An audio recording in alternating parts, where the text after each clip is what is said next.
games, man. It's just surely probably Pablo, Culture, Lord Productions. Good morning, South Florida. This is the Big O Show. You're tuned into the Big O Show. This is the Big O Show. This is the Big O Show. Judge, you tuned in to the hottest sports radio show with Orlando, a.k.a. the Big O. He covers all the South Florida teams, from the Dolphins to the Heat, well, you know what I mean. Monday to Friday, Probably Pablo in the Big O Show. O's on the radio, the top's where we gonna go. Miami, that's the way we roll. Locked on the morning show, Big O. No one has a similar show. Talk sports, talk plays, talk live and direct, because nobody do it better than Big O in the set. From sunrise, listen live, it's the best of the best. He's got the fans, got the heat, he's the best of the best. Big O, the only talking sports with a style. Break it a morning, it's Big O-N. Thank you for tuning in, keeping it glued in. Stay tuned, because right here's where the rumors in. Same place, because right here some of them begin. Simply call and just state your opinion. Real talk, sports talks, the Big O Show. Yeah, you love it, yeah, you like it, call him and let him know. Culture, Probably Pablo, now introducing the man of the hour, Big O, a.k.a. Orlando Gary. Yeah.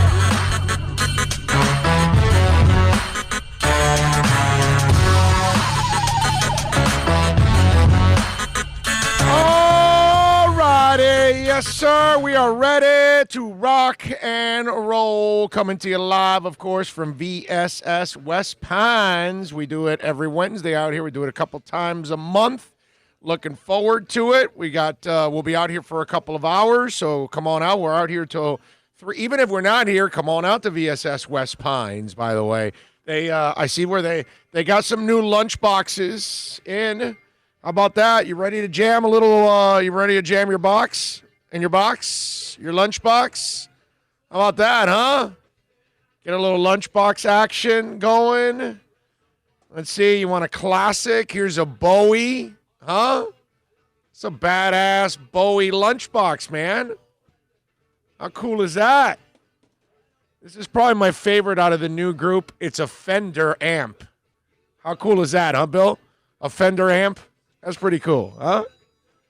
That's actually cool. So, like I always tell you that we're out here at VSS West Pines, and they've got all these kind of items. It's not just your CBD needs, the oil, the tinctures, flour, whatever. And obviously CBD is so important, especially as stressful as it is nowadays, the last couple of months, and you're trapped up with that person you love. And you realize, hey, did I marry the right person? Well, anyways, it's kind of stressful. You might need some CBD. You know what I'm saying? Some anxiety, you might need some CBD. Maybe you're in pain, you might need some CBD. Your dogs, your cats, we got it here too. And then all these other funky, I always tell you guys where Barefoot Mailman and Spencer's meets CBD. I'm telling you. That's why you got to come on out here to 12397 Pembroke Road. We'll be out here till 3 o'clock. At least I'll be out here till about 3:30, something like that. Bill will be out here till probably about 4. But you guys can come on by and say hi as always. Appreciate all of you locking it in here at noon. We got a bunch of things to talk about, believe it or not, which again is I'm amazed. Although I got to say that I had a lot of fun last night, even though it wasn't a great boxing night, but it was nice to see some live sports last night. I don't know how much of the boxing you watched, but I mean, not a lot of the fights were really good fights. The one guy, was it Guido, knocks out the other guy, and that other guy just looked. I tweeted out that sometimes the requirement to be a heavyweight is just being heavy. Because that's what that guy was. I mean, wow, that was bad. So there were a couple of them. And then Shakur Stevenson. I will say this. Caraballo is at least a tough dude because Shakur ate his ass up, dude. I mean, he pummeled him. And then to end the fight on a body shot, man, that kid's got some skills. And I know all the Mayweather and Sugar comparisons, and he said it himself and all that. It's kind of crazy. But, man, he is – you look at him and you say, okay, He's got the goods, man. That was fun. That was fun last night to watch. I don't know how many of you took the time to watch boxing because, see, it's interesting because UFC is a fringe sport. Boxing is a fringe sport. They're not basketball and football. Those are sports that are in our blood and it's like normal. And a baseball maybe for an older crowd. Hockey's kind of a fringe sport, even though it's the fourth major sport. You know, hockey and MLS are the ones that they got to climb out of that area and become, you know, I think they're both major sports, but they're not at the level of the other ones yet. Although the MLS will be there soon. Hockey, I don't think will ever get there anymore. Hockey's probably what they are, and that's what they're going to be from here on out, which there's nothing wrong with it. It's actually solid to where it's at, and I think people will like it. But you look at boxing, and it's one of those sports that isn't popular when everything's going on. You know what I mean? Boxing's lost so much that it's probably behind the UFC. Okay, now can a major boxing match outdraw UFC? By miles. That still happens. If you get two great boxers, it will be the bigger fight between the two great MMA fighters. That's still not up for debate yet. But the sport itself has passed boxing. There's no doubt about that. They've got the younger people involved, all of that. So it's been cool to have UFC around. It's been cool to have now to add boxing. This was the first time last night that the boxers, stepped into the ring. And I got to say, Tessitore, I got to give him credit because he wasn't fluff last night. When the fight wasn't good, he'll say it that the opponent wasn't up to snuff or whatever, and I really enjoyed the honesty from Tessitore. So for me, but I'm a boxing fan, so I watch boxing no matter what goes on. Okay, I mean if I have to watch the Heat or the Dolphins and there's a boxing match going on, then obviously I'll record the boxing match and then watch it later. But I've always been a boxing guy, so for me last night, I had a lot of fun watching it, and I wanted to see Shakur Stevenson, even though I knew he was going to win. Does that apply to back in the day, Roy Jones Jr. Doing the 12-round domination and never taking the guy out? Oh, yeah, well. Yeah. And it's funny that he would even try that after watching what Ali went through when he would do that rope-a-dope stuff, which is probably, I hate to say it, it's probably what led to the Alzheimer's. Because Ali was one of those guys that, like last night, if you're watching Shakur, what's the average? 0.4 jabs hit him in every round. You don't hit him. 0.4 jabs. I mean, there was a stat like he fought one opponent that didn't hit him to the fifth round. Seeing some of those stats in the course of the week leading up to the fight, like jabs connect on average 40% or something. Yeah. And Mayweather was down to like 5 or 6%. Shakur, it's not even 1 or 2%. I know, it's crazy. He's taken Mayweather to another level, which I would have never thought this quickly. Maybe in 20, you know what I mean? He's 22 too, man. He's a baby. Oh, he's just starting. It's a baby. So I don't know how many of you watched it last night, but personally for me, I enjoyed it, having a little boxing, even if it wasn't up to snuff. And the other thing, I didn't care about no crowd. That did nothing for me. I didn't miss the crowd at all. Like I told you, when do you miss the crowd? What, at the beginning of the fight that they're going to show you, that whoever Gretzky and Jordan and Tiger are sitting on the sidelines, whatever. The best crowd scenes are in Rocky movies, man. Right, exactly. Plus they get in the ring and they, start doing crazy stuff. So it's a beautiful thing, man. So, I enjoyed having a little boxing last night. I don't know how many of you watched it. Anthony Joshua, by the way, and Tyson Fury have agreed to a 2-fight deal. So that's good, too, now for those of us that are boxing fans. It's good to see that we're going to get a 2-fight deal between both these guys. Because obviously for boxing, we need these kind of things to happen in boxing, man, in a big-time way.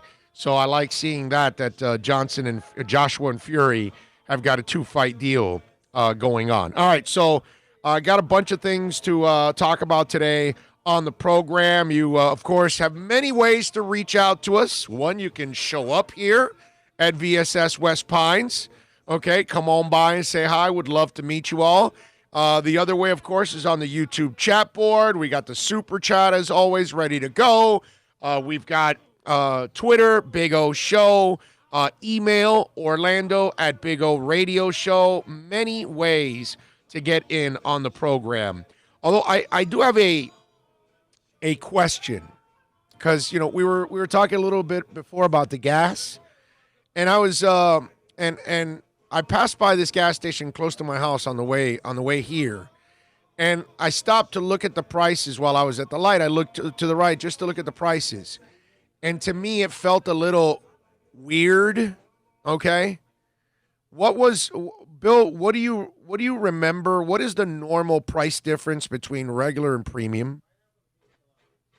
Oh, maybe 40 cents, 30 cents. Well, I would think that's a lot. It was 66 cents. Yeah, it's almost doubled. If you want that high octane, you got to pay. Dude, but is it really worth it? Because I've done the test of regular and premium, and there's really rarely any difference in the miles that your car gets. Because viscosity, talking all that with the synthetic oils in it, you know what I mean? Plus, you have fuel flushes now. Yeah. The treatments. I mean, okay, but my cars are new and stuff. I don't really, because like when I had my TSX for 10 years, I did the premium and regular test, and there was really never much of a difference. So I would stay regular, and my car ran perfect with no problem. You know what I would think, if you start out premium, you have to stay premium. You know what I mean? But if you start out just regular, then that's what it's used to. You know what I mean? Maybe some of you out there are mechanics, and you can actually educate me here. That would be a NorCal call out. I don't know, but 66 cents a gallon extra to pay for premium, that sounds like a freaking ripoff to me, dude. And you know what? The gas station I was looking at was Chevron. So don't tell me that it's Supremium, so you got to pay more. Okay?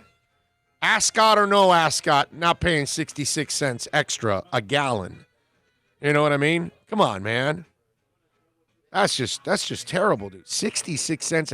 I saw the disparity, and I was like, I never noticed. I don't know how long it's been like that. Put it that way. Because I'm so used to just putting regular. That's what I normally put. Because I've done the test before. I told you guys, there's not much of a difference at all. It's not worth 66 cents a gallon. That's for damn sure. It's crazy. Super burns slower. That's what Tommy Italian 305 for life. Yeah, but it doesn't really make much of a difference in miles per gallon when you hit it zero and refill with one and refill with the other, Tommy. That's the thing when I've tried it. Here's NorCal. He goes, my 2004 Nissan Titan calls for high octane. I've never used it. 225,449 miles now. There you go. And he's never used it. And it says it should use it. I find it to be, I don't know, I think it's deceiving, dude. Is it safe to say that the car companies are in cahoots with the gas companies? Yes. Yeah. I mean, wow, that's crazy, dude. The reason why gas price is low because there is surplus of oil. OPEC and Russia limiting the amounts of oil being produced. Call of Duty 1, that's not what we're talking about, my man. I'm talking about why is there such a disparity, like I saw this morning, between premium and regular of 66 cents. I'm just thinking about it. There is no way that each gallon is worth 66 cents more a gallon. You put what used to be the standard, if you it was like a 10% increase, right? Right. And then it went to 50. Sometimes you see 20, depending on if you're at the toll plaza. Okay. You know what I mean? You know how the gas is always higher. Right. But where you are in town. But yeah, at the most, 10 to 20 cents from the low grade, mid grade, high grade. 10 to 20 cents, not 66. That's it's crazy. I mean, they're making up for the regular unleaded price being so low. They're the premium guy's gonna make up our difference for us. Right. Luxury cars need premium, though. Which luxury cars? What are you talking about? Like a Lamborghini? Okay. I mean, you got a Lamborghini, you should be able to afford it extra 66 cents a gallon. Okay, I can see that. If you got like a high performance car and all that, but if you're driving, a solid car, You got a good Bugatti. car, You got a Bugatti. You're Right. paying $15,000 for an oil change and $25,000 for tires. You're not worried about 66 cents for gas. right, exactly. That's not your issue. I'm just saying, if you own a Caddy and you own an Acura, you own whatever, a Nissan, you own a Honda, I think you should put him regular, bro. I don't think you need to put a premium. I don't think it makes that much of a difference. I really don't believe that. Gotta say, NorCal's he's a Range Rover mechanic, and he's talking about a vehicle having 240,000 miles on it, and he was told to put in high octane. That should be NorCal's a mechanic. He says computer-controlled vehicles shouldn't need high octane, but I'm just a pothead mechanic. Don't listen to me. LOL. All my cars have 200,000 plus cheap gas. Exactly. I saw it today, and I go, I'm glad I keep putting regular, bro, because there's no way I'm paying 66 cents extra for a damn gallon. No way it's worth it. No way, bro. Cleo Torres says super is for forced induction engines, turbo or supercharged. European fuel octane starts at 93, so 87 is much below for those models. Current engine computers can't compensate. All right, Clee looks like he actually sounds smart. I'm a dumbass compared to Clee and certainly compared to NorCal. Now, what he's saying makes a lot of sense, but that kind of follows what I'm saying. Those are expensive cars. I get it. You got a Ferrari. All right, bro, put in the high octane. I mean, if you got a Ferrari and you're putting regular, I'm going to call you a cheap bastard. You know what I mean? You got a Lamborghini and you're putting regular, you are a cheap bastard. That'd be like putting used tires on that car. Right, exactly. Yeah. Let me stop over at Pepe on 27th and Flagler and let me get my Lamborghini with a couple of used tires, right? You know, that kind of stuff. Can you imagine a Lamborghini pulling up to Pepe's used tires? Yeah, that kind of stuff. Now, if, you're like the rest of us, that you just own like normal cars, regular gas, bro. Premium gasoline costs about 50 cents more a gallon than regular and has no positive or negative effects on vehicles that can't take advantage of it. That's what Rosendo Marco says. And he also says, good afternoon, everybody. Listen, I've done the test myself. And there's really no difference between regular and premium when you fill up your tank and you measure how many miles you got to the gallon. Okay? If I had to guess, this goes back to your Acura that ran forever and a day. Forever. And it would still be running right now. Yeah, oh yeah. And it had that incredible 38 miles to the gallon. Sometimes. Whenever we highways. did the trip to Tampa, one tank of gas up and back, bro. Yeah, always. We would go to a Tampa concert, and in my TSX, we'd go in a full tank there and back every time. Every time. And that's 700. And it 700. wasn't only when the car was new. It was when the car was 5 years old, 7 years old, 9 years old. I could fill it up, and it was always regular. I did the premium a couple times to test it, and it just no. I would test it a year in. I'd test it 4 years later. I'd test it 7 years later. I only did it a couple times. Because it's just, okay, let me see. What do I get on a full tank of premium, a full tank of same thing? So to be paying 66 cents extra a gallon? Are you out of your effing mind, bro? They should hand you a can of Vaseline and get greased up before they how much, it to you. You know how much money that is a year?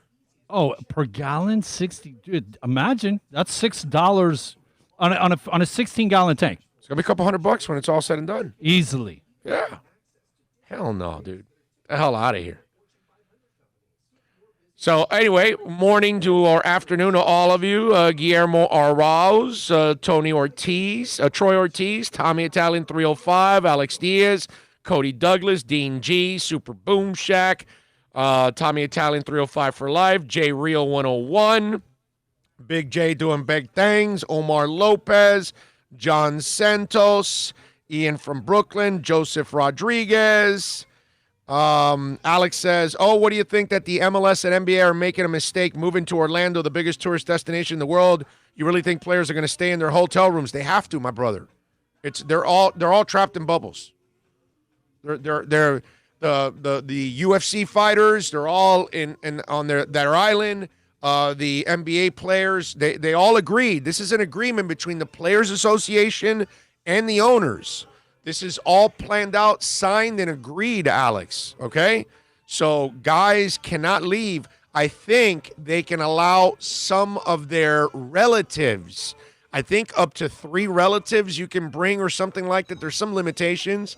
And some of them could leave, but then they have to then be tested, and I think they have to be quarantined when they come back or some crap like that, or I mean, it's not that simple, but the players are not leaving, actually. It's easier just to stay in the bubble, in other words. Don't leave. That's right. I think that's the plan, Alex, that they're all keeping everybody together so that way they can get through the season. You know what I mean? So, listen, Alex, we got to get back to life, man. That's somehow like or another, we've got to find a way, and we all have to be responsible and look out for each other. You know, that's all we really have to do in all this. Try to maintain your distance. Try to wear your mask in certain places. Don't do stupid things, man. That puts you at risk. We went over 1,000 deaths yesterday. So we're back. The little dip down. The dip, we're back up. We went 975 on Friday, 706 on Saturday, 373 and 586 Sunday. On Monday, 586, and then Tuesday we went to 1,093. So these are the things that I'm watching, because I'm watching the death rate more than anything else. And that's when, if I start seeing it tick up, then that's when you start to get concerned. And it kind of tailed off, and then it went back up again. Let's see if that was just a spike and it goes back down again. It was either today or yesterday that CNN was reporting, I think 23 states have definitely seen an uptick. Yeah, well, Texas, because remember they were idiots and they didn't. The Texas is one of the leading states that are exploding right now. Florida has 256 deaths right now for today, 7,443 cases, and they're up to 246 deaths right now. The situation with the quarantining, I know that Europe right now is crying. Like you're killing our tourism, because if you go to Europe and you take a trip, it's probably 2 weeks. If you land in Europe, you're quarantined for 2 weeks. Right. So now to get 2 weeks, you got to stay there for a month. Right. You can't. It's forget it, bro. How can you afford that? I mean, again. Exactly. Well, those that can afford premium gas. All right. That's how it goes. 786-322-1105 if you want to get in on the accidentlawfirm.com text line. Myron says, I didn't even know there was a boxing match, okay? I was playing Mortal Kombat Aftermath. I have more fun.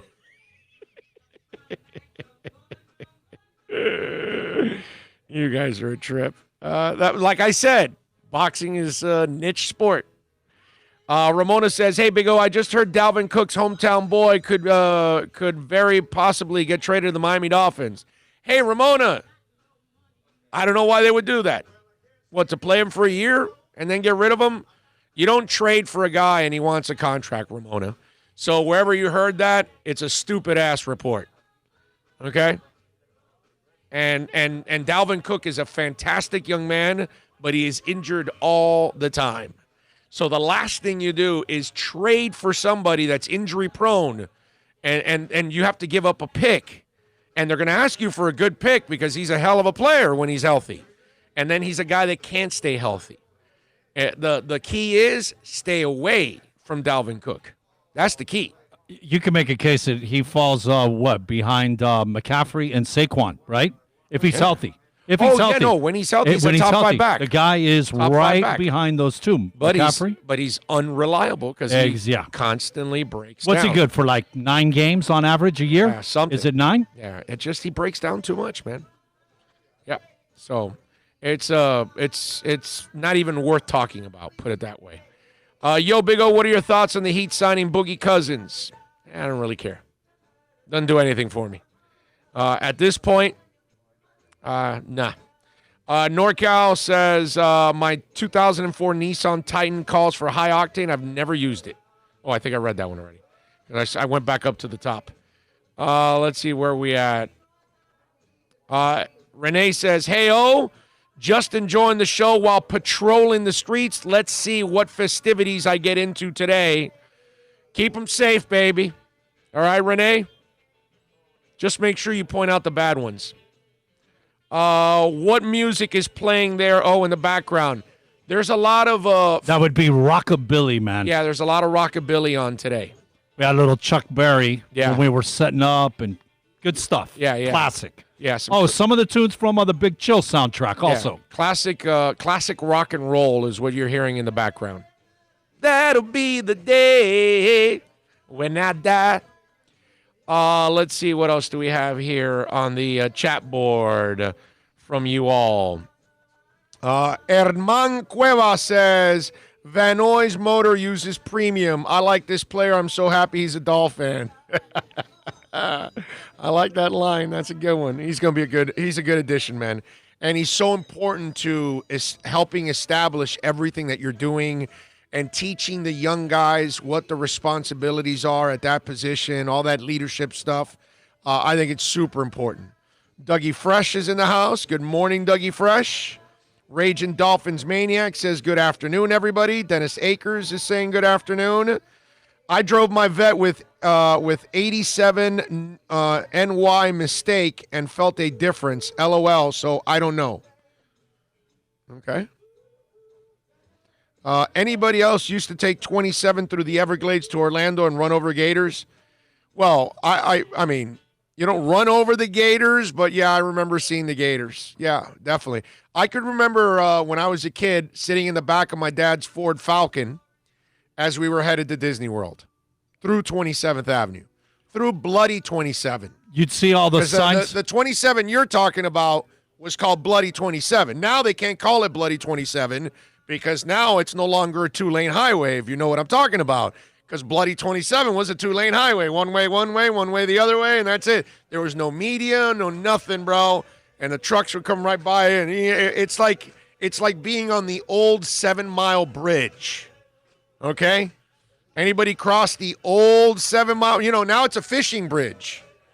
But before, when it was actually a real bridge, and it was about this wide, and a semi and a Cadillac had to fit inside of it in two directions, I'm telling you, bro, you couldn't fit a hair between those two vehicles. If you did 27, you remember seeing a lot of billboards with the wood planks for Old South Barbecue in Clewiston. Yeah. That was like, you'd see one every mile almost. Yep. Let's see what else. I just really wish the Panthers-Islanders series was here. I wanted to go to the games. Well, nobody's going to games, unfortunately. Yeah. I mean, listen, we all want to go watch games and all, but at least, look, the bottom line is, look, it's a pandemic. It's taken over the world. It's set all of us back, okay? So the reality is, let's be grateful with what we have. Let's make the best of it, okay? You've tried to make the best of it being home in quarantine, right? We're trying to make the best of it. We try to make, help your day along every day doing our thing. It helps us, too, to do it also. Getting by, we've made the best of all of this as much as we can, and we're all struggling, and we're all falling behind on bills and all that stuff. It's affected all of us. You know what I mean? So eventually we'll get out of all of this, and we'll figure it out. But we can't get to an extreme that, I'm unhappy because I can't go to the games. At least, like I told you when I started the show, I was happy to have a little boxing last night. That was fun for me, man. It was, even though it wasn't a great night of boxing or anything. I'm not sitting there, okay? There were a couple guys that at least I enjoyed watching them because of their skills. And I said, okay, this is entertaining to watch, you know what I mean? But they weren't great fights. But it was nice to, at least I'm appreciative of having that. You know what I mean? I'm appreciative I get home and I get to jam on YouTube and watch all kinds of things. By the way, you didn't see that documentary, right? You haven't seen it yet. Oh, the one with the Wrecking Crew? Crew? I showed it to you. I've seen about half of it. It's amazing, bro. It's amazing. You know what's sad? unless you're watching that documentary or you've researched it, you don't know nothing about them. And the number of songs that those guys touched, are you kidding me? Carol Kay is probably one of the greatest bass players in music history. Steve Harris is feeling a little sweat. Those ladies coming up his back. Nobody knows her, and she's come up with some of the greatest bass riffs in the history of music. You know what I mean? Tommy Tedesco is like a guitarist that nobody knows, and yet he's like on records everywhere. There's a story in the Wrecking Crew. They did all the music for Gary and the Playboys, right? And Gary Lewis and the Playboys, they would bring one guy in to like play like some side little piece, and then that way they can call it Gary Lewis and the Playboys. So they just had like one guy play one instrument and a little piece of that song, and that's it. They can name it Gary Lewis and the Playboys, right? So Tedesco from the Wrecking Crew has a solo in one of the songs that is Spanish influenced, and he's flying all over the frets. So when Gary Lewis and the Playboys get back the music that they initially wrote, it's completely different. It's way better. They're like, wow. They even said to themselves, we would have never thought of any of this, right? So then there's that one song, I forgot the name of the song. They can't play the song live because the guitarist can't play the song. So when he sees Tommy, he goes, what the hell did you do? Because I can't play that. We refuse to play the song live because I can't play the song. And then I've got people walking up to me complimenting me about how great that song is in the solo, and I didn't write it.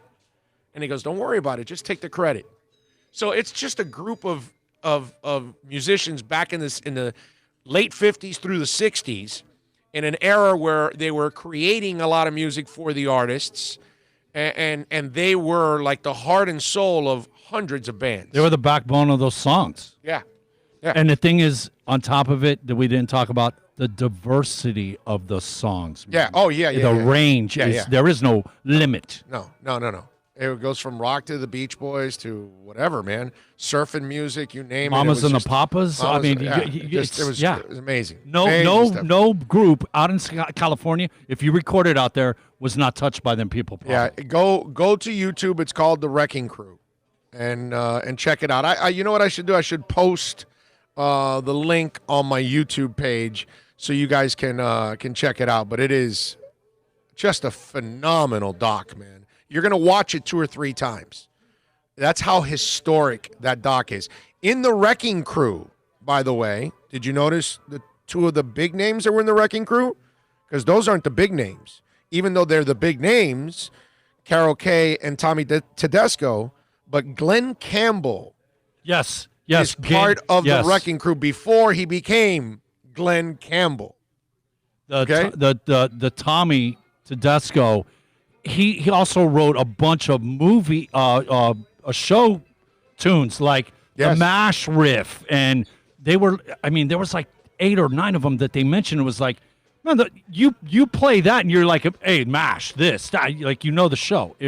Guy, I can't believe that they even they called him Tom. Was it Tony? Yes, and Tony Tedesco. I mean, they didn't even have his name right, man, when he passed away. Right. It's just when you're done with it, you're gonna go, oh my God! It's how in the world did these guys not get the credit? And that's because, it's what this guy says. What's it called? It's Dick Clark. He says they didn't want to let it out because then everybody would say, well, wait a minute, that they would have no respect for the rest of the group, because it was like, okay, well, none of you guys wrote your music. These guys all wrote your music. You know what I mean? Gotta say, reading Willie Nelson's autobiography, there's the same situation, man, in Nashville and the start of the rockabilly and all that in country and crossing the country. The studio musicians were a lot of the backbone. Dude, Leon Russell was one of those guys. Yes. Leon Russell was in the Wrecking Crew, bro. I mean, So there are a couple that ended up you end up hearing about, but the majority. Nobody knows that they were weren't in the even in Wrecking there, Crew, right. unless So it's just great documentary. If you love music and you want like an incredible history lesson, I'm telling you, that is one of the best docs out there. Some of those weirdo little things. You remember seeing Jimi Hendrix playing rhythm guitar for Dizzy Gillespie. Yeah. When they had the full orchestra set up, and there's Jimmy over there on the right, like basically out of the shot, playing guitar. Right. Yeah. Josh says, "What's up, Owen Bill? There's 4 shark in the first day of the beach opening." There's a 4 shark? What is it? They found a shark? Okay. Let's see. Good afternoon, everybody. We are okay in the running back position for this year. No need to give up a pick for him, Orlando. I agree. Cook is a fantastic young man, but he's a sack of injuries. There's no way. We used to take 27 to Disney World as well. My dad didn't want to pay the tolls on the turnpike. Hey, man, that's, back in the day, you gotta save some money, man. I'm with you, bro. Most of us did the 27 thing. Driving up, you get to the middle of the south end of Lake Okeechobee, and you make the curve, and you start to and see it's those. a slow drive too, because obviously you can't speed through those crap towns there. Do you know the last time we drove 27? I want to say it was the Lakeland Championship coming home. Yeah. Okay. Yeah. And that's the second one. Yeah. These little towns have like 400 people in it. Oh, you kidding me? And those little cops that are dying to bust your ass. Jose Banos with a super chat. Says, love the show, Big O. I haven't sent you any super chats lately. Been a little tight. Things are now finally looking up again. Good for you, Jose, man. I've got a new one here. What the hell? Super chat. That took guts. We need guts. I told you I can totally super chat. So you think you got what it takes? You have no skills. This is permanent. Good job. I'm promoting you. You got a lot of problems, don't you? Take pride in that. Little TED chat. There you go. I love it, Jose. Thank you, sir. Thank you for keeping us locked here and supporting us as always. Take a little trip with me, says. I've seen a couple little deers out there. They get bigger here in Marion County. There you go. 990 MF Comics. Ah, yes. 90 miles from Cuba, actually. There he is. Hired Gun is another great musician documentary, Big O. Chad, the intern, reporting in. Thank you, sir. What is Hired Gun? Tell me what is Hired Gun about. I am writing it down right now, and I'll go look it up when I get home. Documentary. Okay, I will look up Hired Gun. It sounds like studio musicians again. If you can, the one for Muscle Shoals is another documentary that is just, and another one is Soundstage. If you want those two also, if you love music like I do, you'll love those documentaries right there. Wrecking Crew by Overkill is a killer song. Oh, Carol Kay played many of the bass riffs that we all know. I know. Carol Kay is she's a goddess, bro. She's a goddess. She's a bad lady, bro. Bad lady. I'm telling you, man. Raging Dolphin Maniacs, that happened to the Monkees. They got a bad rap for not playing their own instruments, but that was the business back then. Well, if you watch that documentary, Raging, they're in that documentary, and Mickey Dolenz talks about how, they got all that heat for not doing their music, but it was like, well, when we were in studio, well, then our guys would then jump over and go to the Mamas and the Papas, and then they'd go to another one, and they were all in all the other bands. So I'm kind of glad that people are finding out that it wasn't just us. It was what was going on back in those days, Brian Wilson didn't want to use his own band. I mean, you got to check out the documentary. It's awesome. Like, the guys would even get frustrated from the Beach Boys about it, but they were doing 150 dates a year.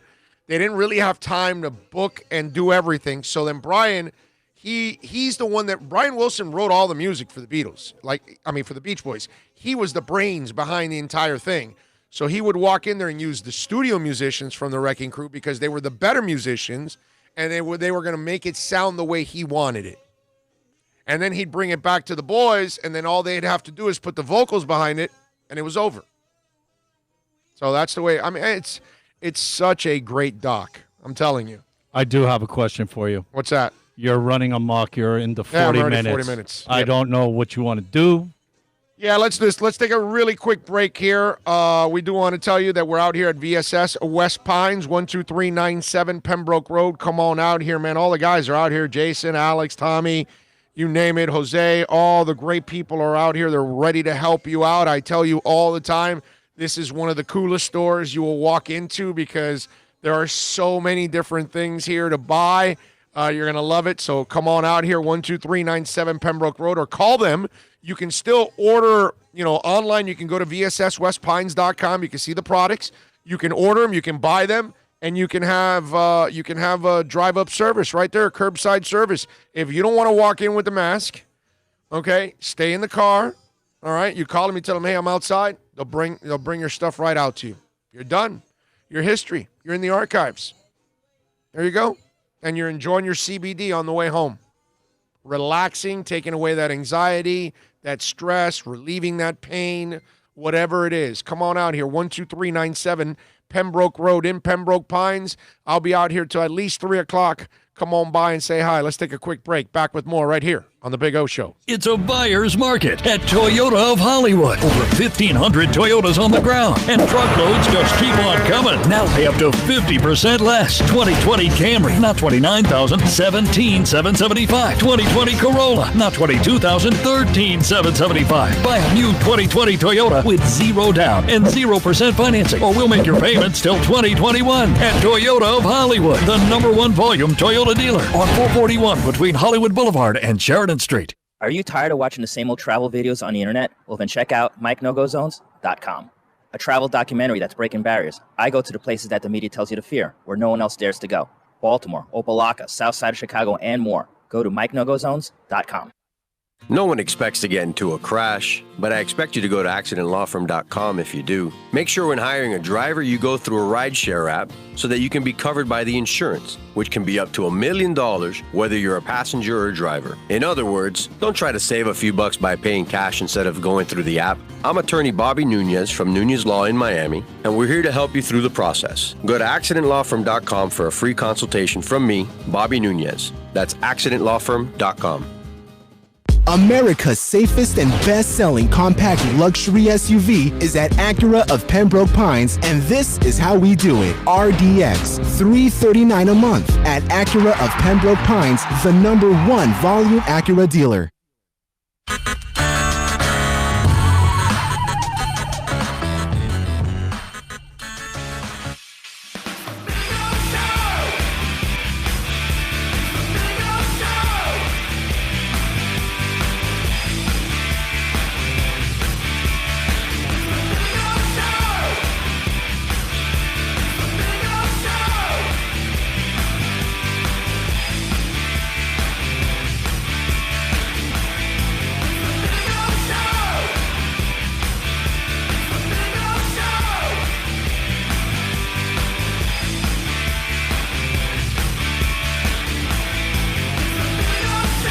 Alrighty, we back here at VSS West Pines, baby, 12397 Pembroke Road. Come on by and say hi. Hey, you can get out of your house now, so come on out. If you're off work or you're out of work or you're furloughed at the moment, whatever position you're in, we all understand because we're all there with you. So come on by and say hi, man. We would love to meet you. Be out here for a little while. Bunch of things actually to talk about. Congratulations to the Seahawks, or actually to Alonzo Highsmith for hiring for the Seahawks for hiring Alonzo Highsmith. I thought that was really cool. As those of you that have followed this show for a while, you know that I'm a monster Alonzo Highsmith fan. I really didn't want him for the Canes. I just thought it would have been a waste, especially when we talk about a guy that has paid his dues for well over 20 years in the pros and deserves to get a chance as a general manager. Now, look what's going on right now in our country and this movement.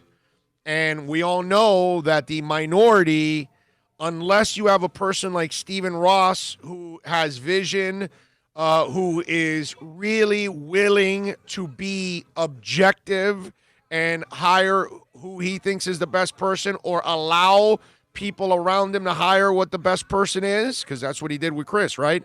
He allowed him to hire Brian Flores, right? It wasn't him going after Joe Philbin and Adam Gase. Those two failed for Stephen, and he was involved.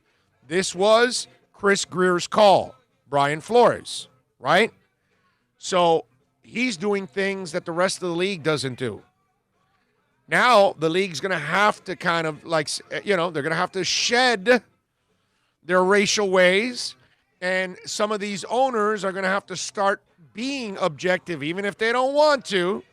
They're going to have to try to be objective now and actually give the best person the job, even if he's black, Hispanic, Asian, female, whatever. Okay?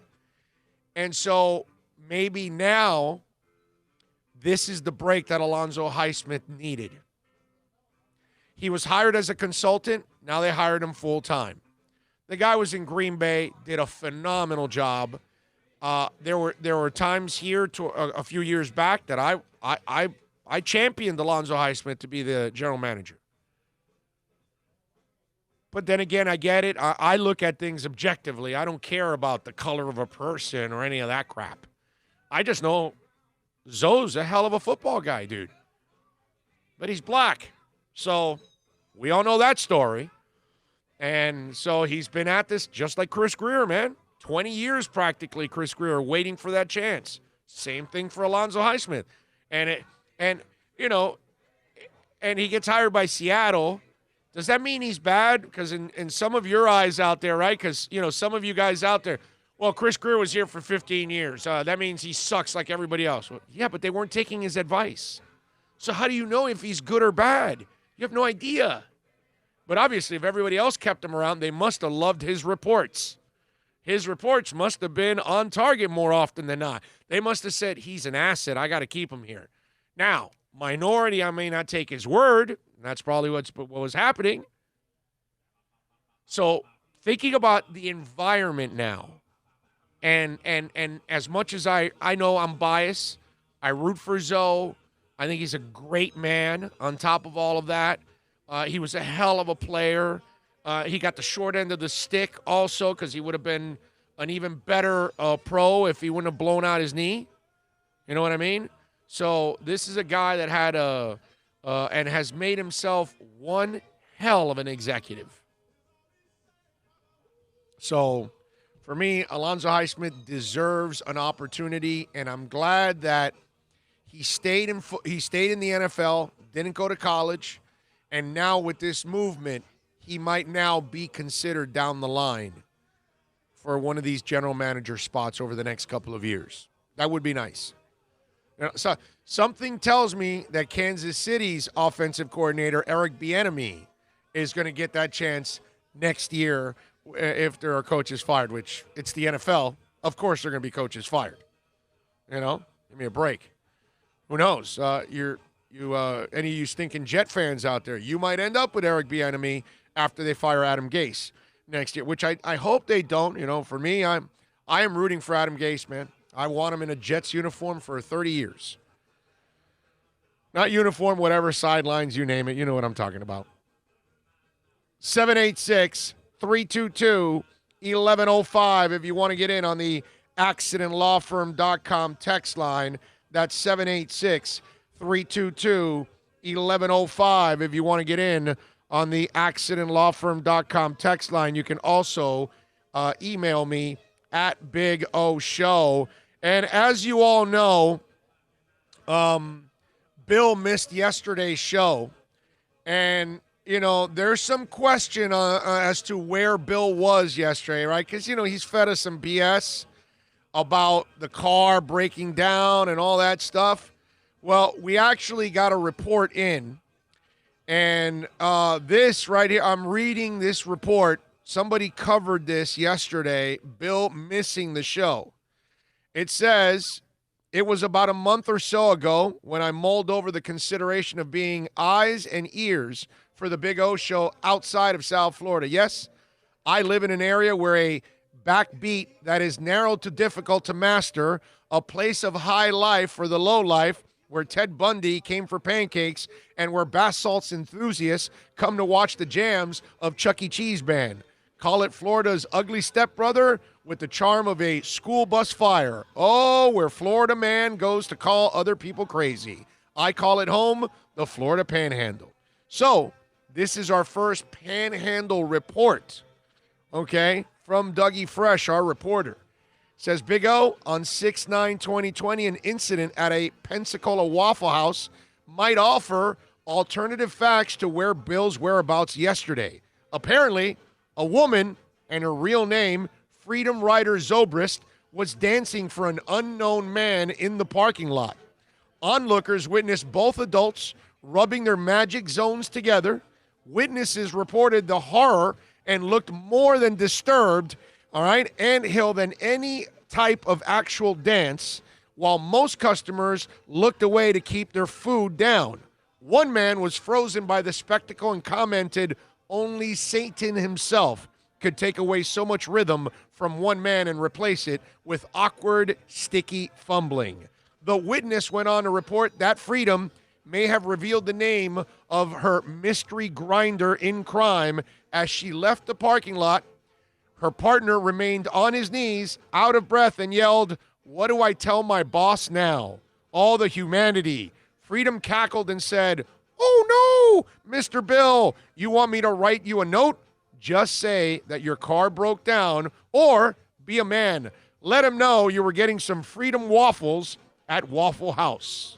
This from our reporter, Doug E. Fresh.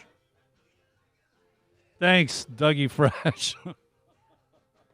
Dougie Fresh busted you, buddy.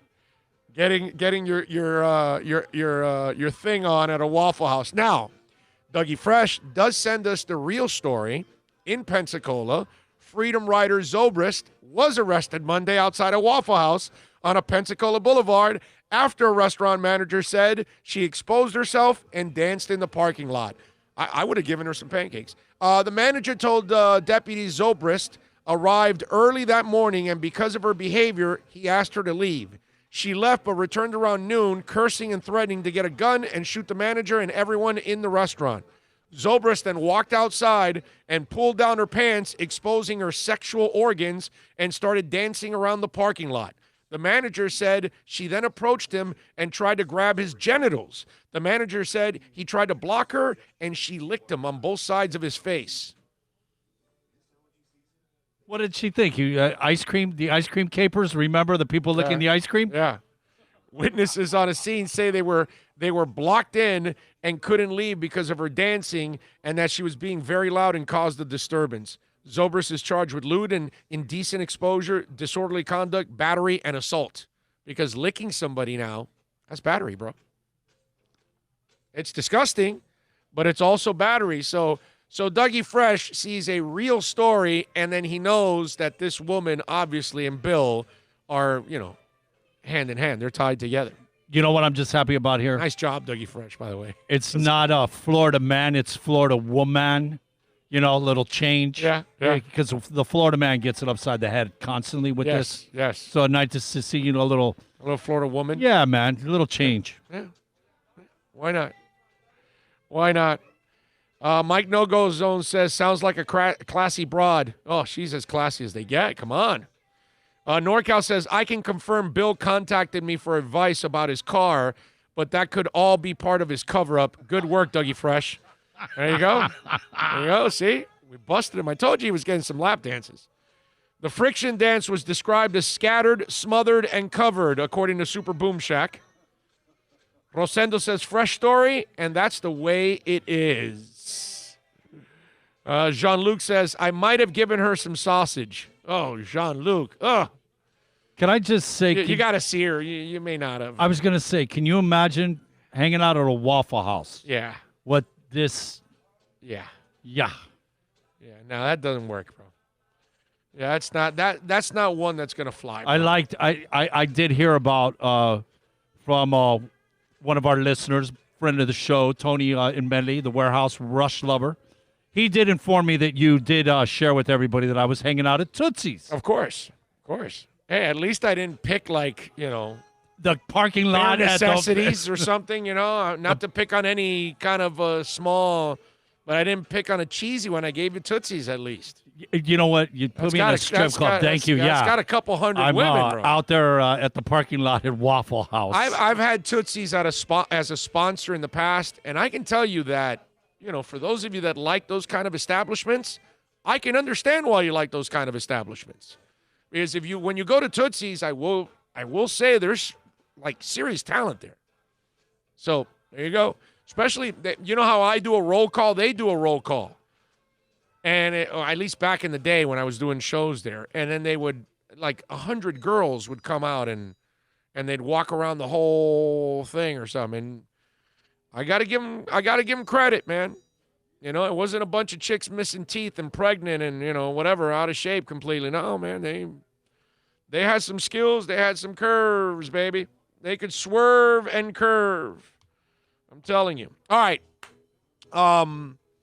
I promised you that I would get you information about the supplemental draft. You guys remember that? Well, some of you might remember that. I don't know how many of you were tuning in yesterday, because yesterday, obviously, we had the technical snafus. So we had the audio portion I did early, and then I did a video portion after, which I realized after that I ended up doing 3 hours yesterday, which was kind of amazing, actually, in itself. But some of you have been asking me about the supplemental draft. And it does not look good right now for the supplemental draft. And I know that some of you are wondering because obviously it's one of those things. It's football. It's enticing. It's intoxicating. We can't get enough of it.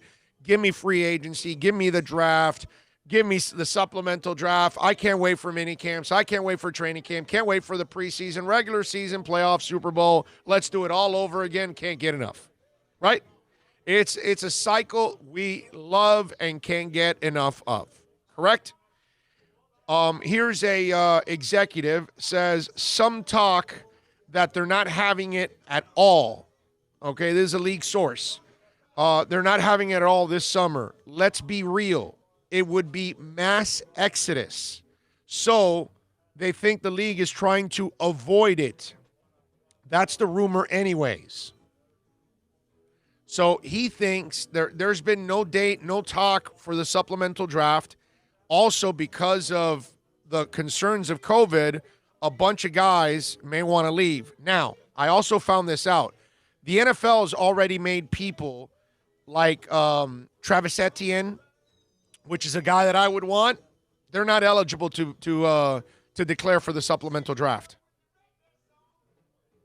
So if you can't get a Dylan Moses at linebacker from Alabama, you can't get a Travis Etienne, you can't get Chuba Hubbard, the Oklahoma State running back, then you know what I mean? It looks to me like they're trying to avoid that right now. At least that's what. And if they've already told some of the elite players that could be available for that draft, like Etienne, you can't come into the supplemental draft, and it doesn't become that sexy. Now, let me ask you something. What do you remember from the supplemental draft that turned out to be so good?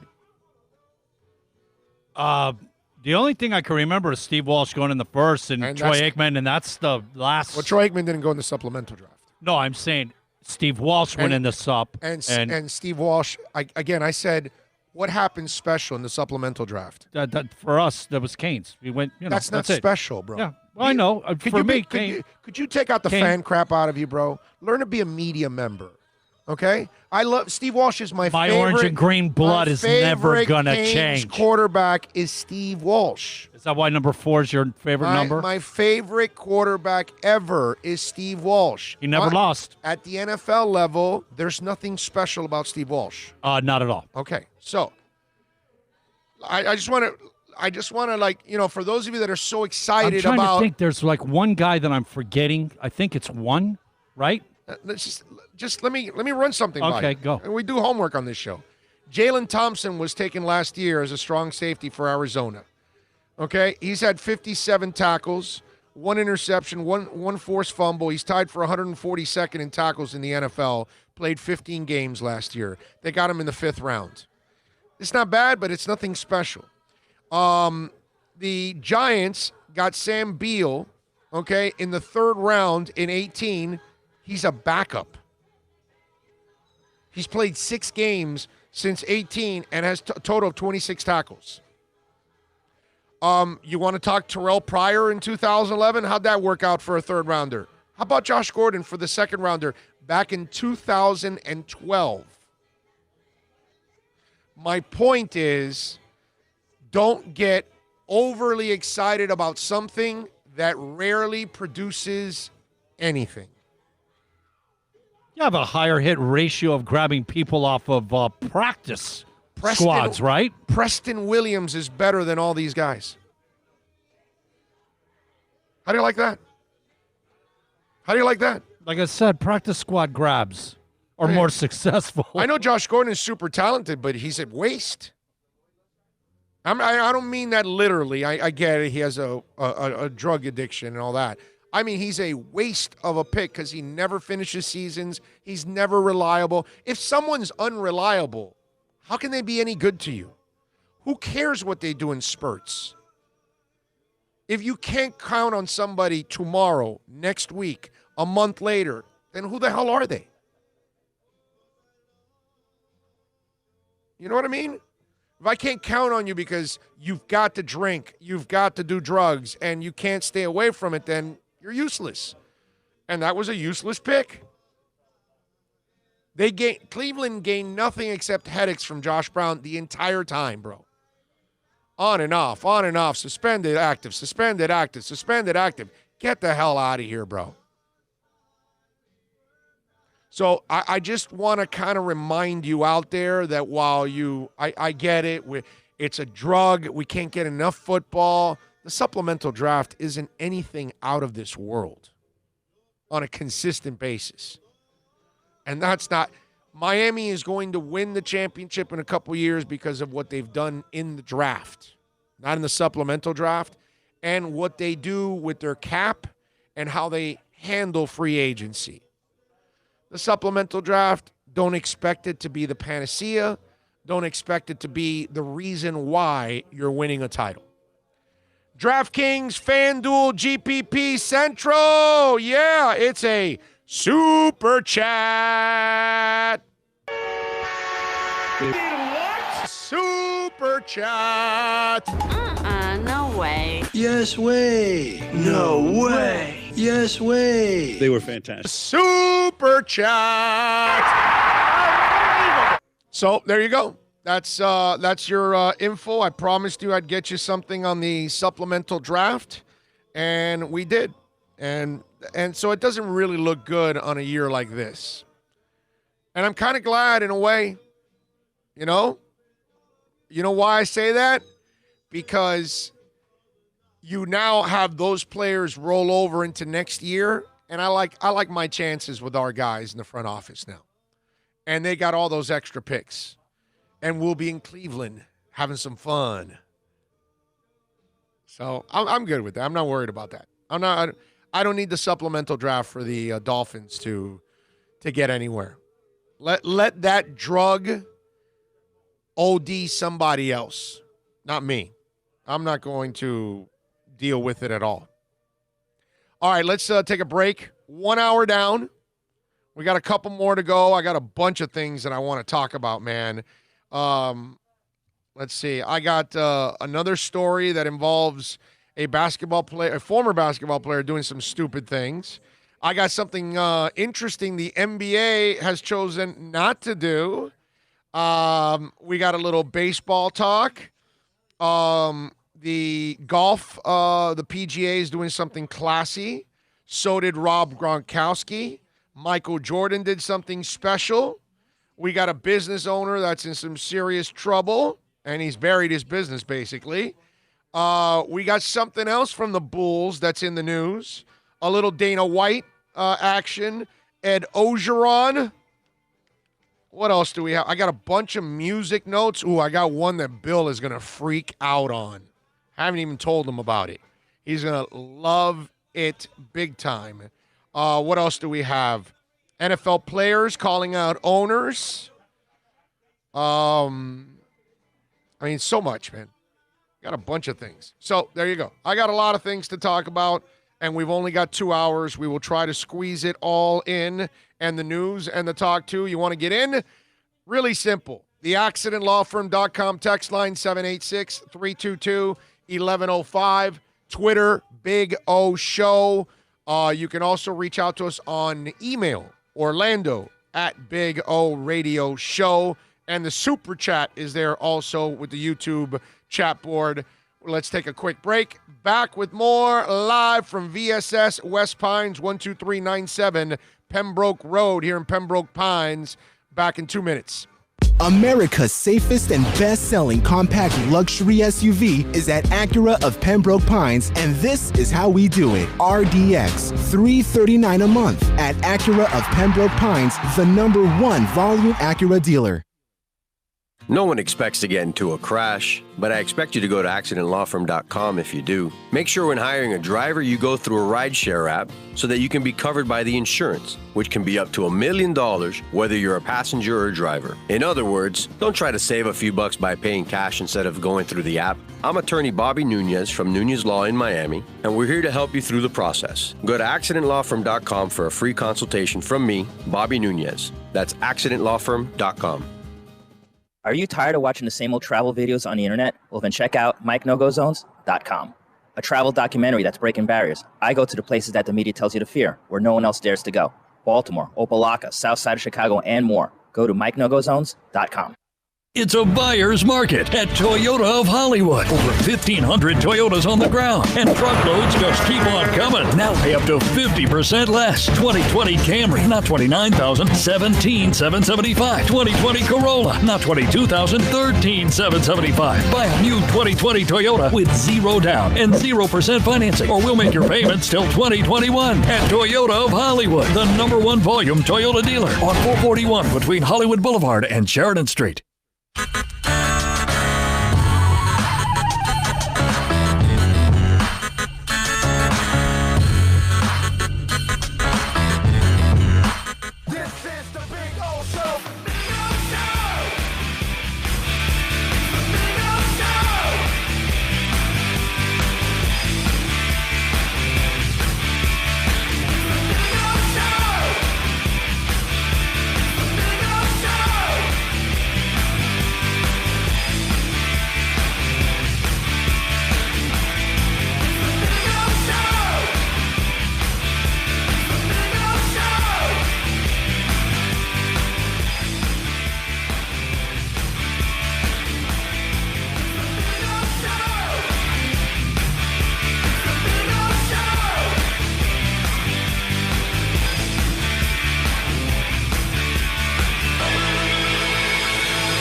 We're back here at VSS West Pines, 12397 Pembroke Road.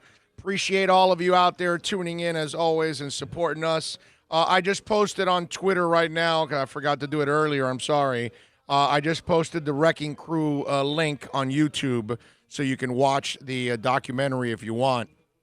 It's just, I'm telling you, an amazing, historic documentary when it comes to music. You are going to love it. Let's see. Tremolio says, we're going to have no chance at Etienne. He's going to be gone in the middle of the first round in 2021, and we shouldn't be picking running backs in the first round. Who's the best O or D lineman in 2021? Well, Tremolia, let's wait for the season to actually be played. Let's see who survives. Let's see who's healthy, who's not. Let's see who rises, who doesn't. So all kinds of stuff. NorCal says, can I ask a favor of you on the chat board? If we're friends on Facebook, please read my last post and look at my profile, Fan Unity. Okay, let me see what we got here, NorCal. I can. I was just listening, doing a little podcast over there, and somebody had mentioned the Sharks. Yes. It reminds me of one of those magnets back in the day on the refrigerator, and the shark would, hey, Florida, more tourists come. The last ones you sent were delicious. Oh, yes. Yeah. Tequila. And, they haven't had a lot of activity in the water. People are starting to go back in the water, so the sharks are happy. Yeah, that they are, my man. That they are. Okay, so let's see. NorCal, we got it here. I got the mask one. I don't see no fan. Are you going to get up and do the Mexican? You hear a little Pee Wee Herman in the background, right? Yeah, I'm trying to find his post here. Mark Dolphin, NorCal. I'm trying to find it. I don't see it here. It's got a 201. Am I looking in the wrong place, NorCal? Is that what it is? How about send me the link? Do that.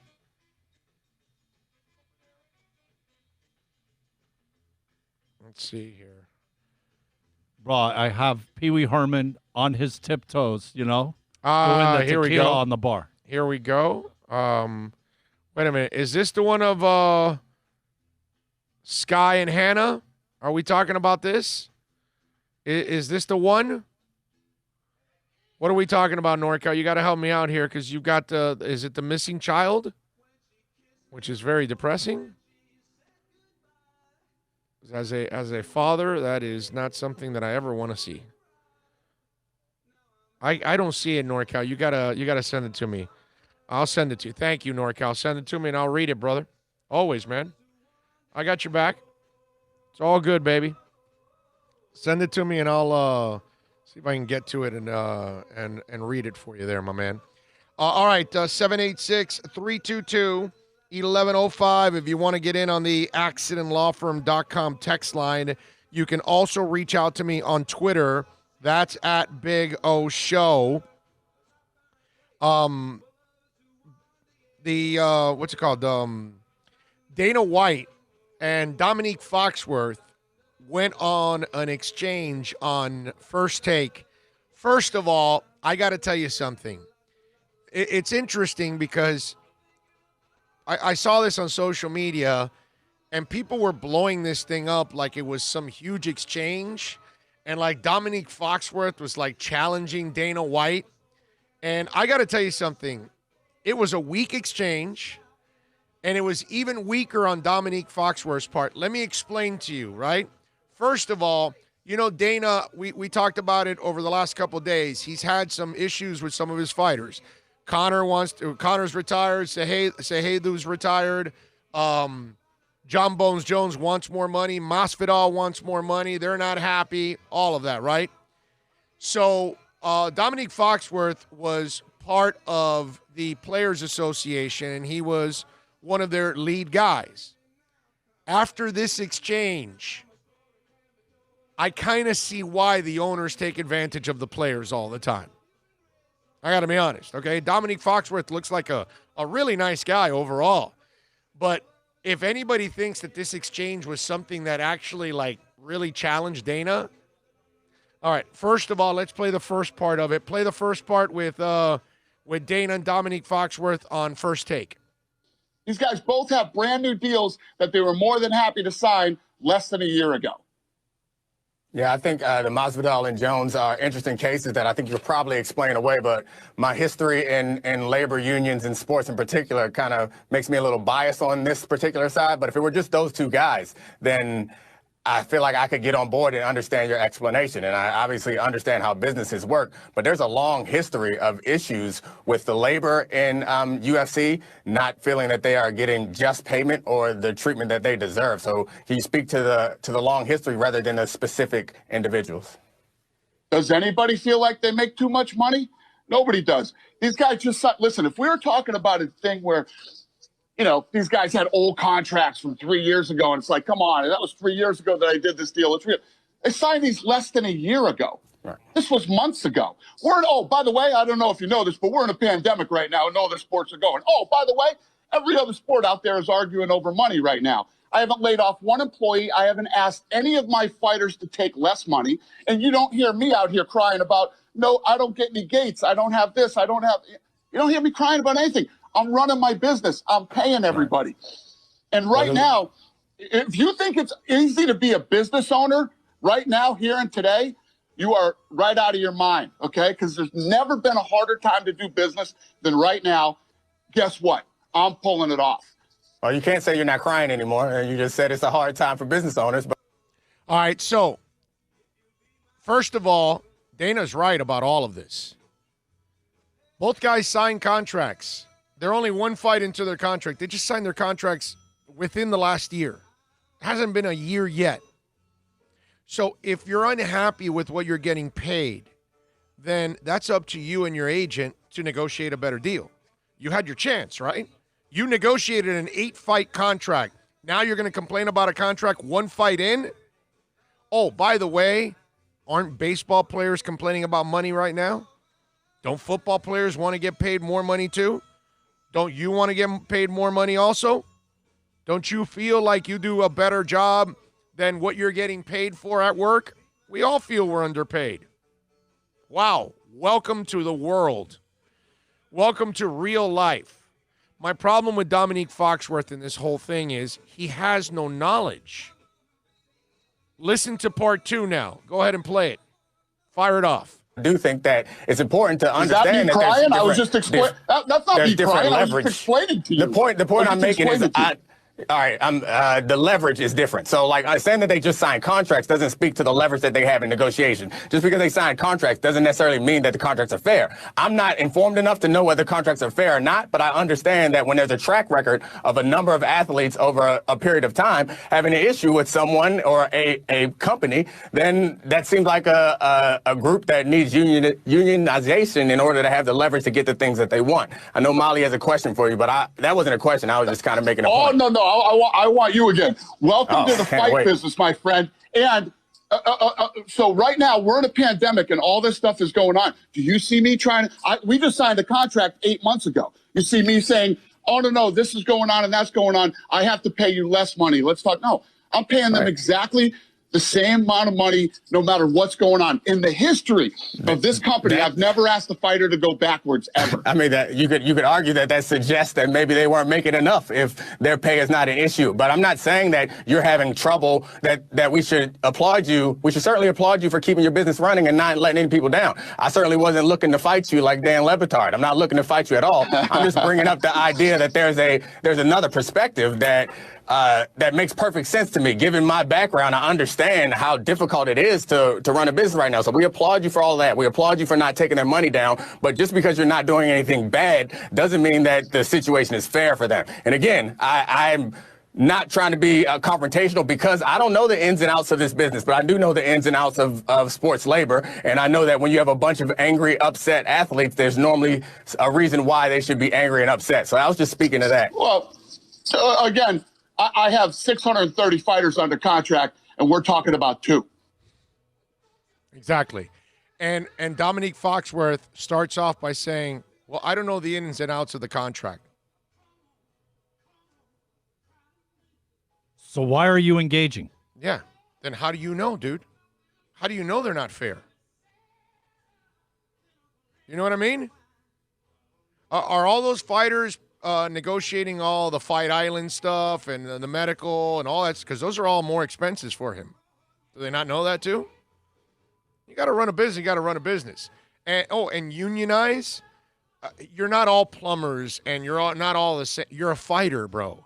Your career could last 1 month or 10 years. You can't unionize fighters. It's impossible to unionize a fighter. I hate your guts. I want to beat your. But let's sit down and take advantage of the No, it's just, negotiation. how do you negotiate? Like, you know your plumber's going to be plumbing for 10 years unless he dies, has a heart attack, because it's a job that you can show up every day. Fighting, you can't show up every day because you don't know how long you're going to be able to fight. You could only have 2 fights in your entire career. You could have 200. How can you unionize that in a way? Boxing's never been unionized. What the hell is Dominique Foxworth talking about?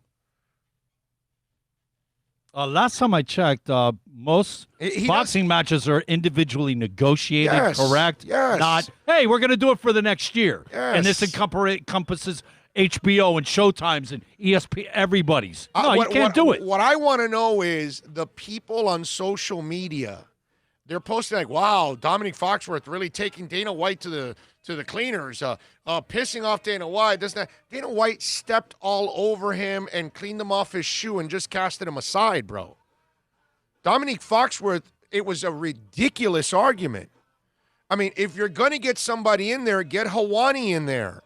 Get somebody that knows the sport and follows it and knows what they're all getting paid. Like you and I know that Dak Prescott is underpaid for 4 years. Correct? You know that and I know that because we know the numbers.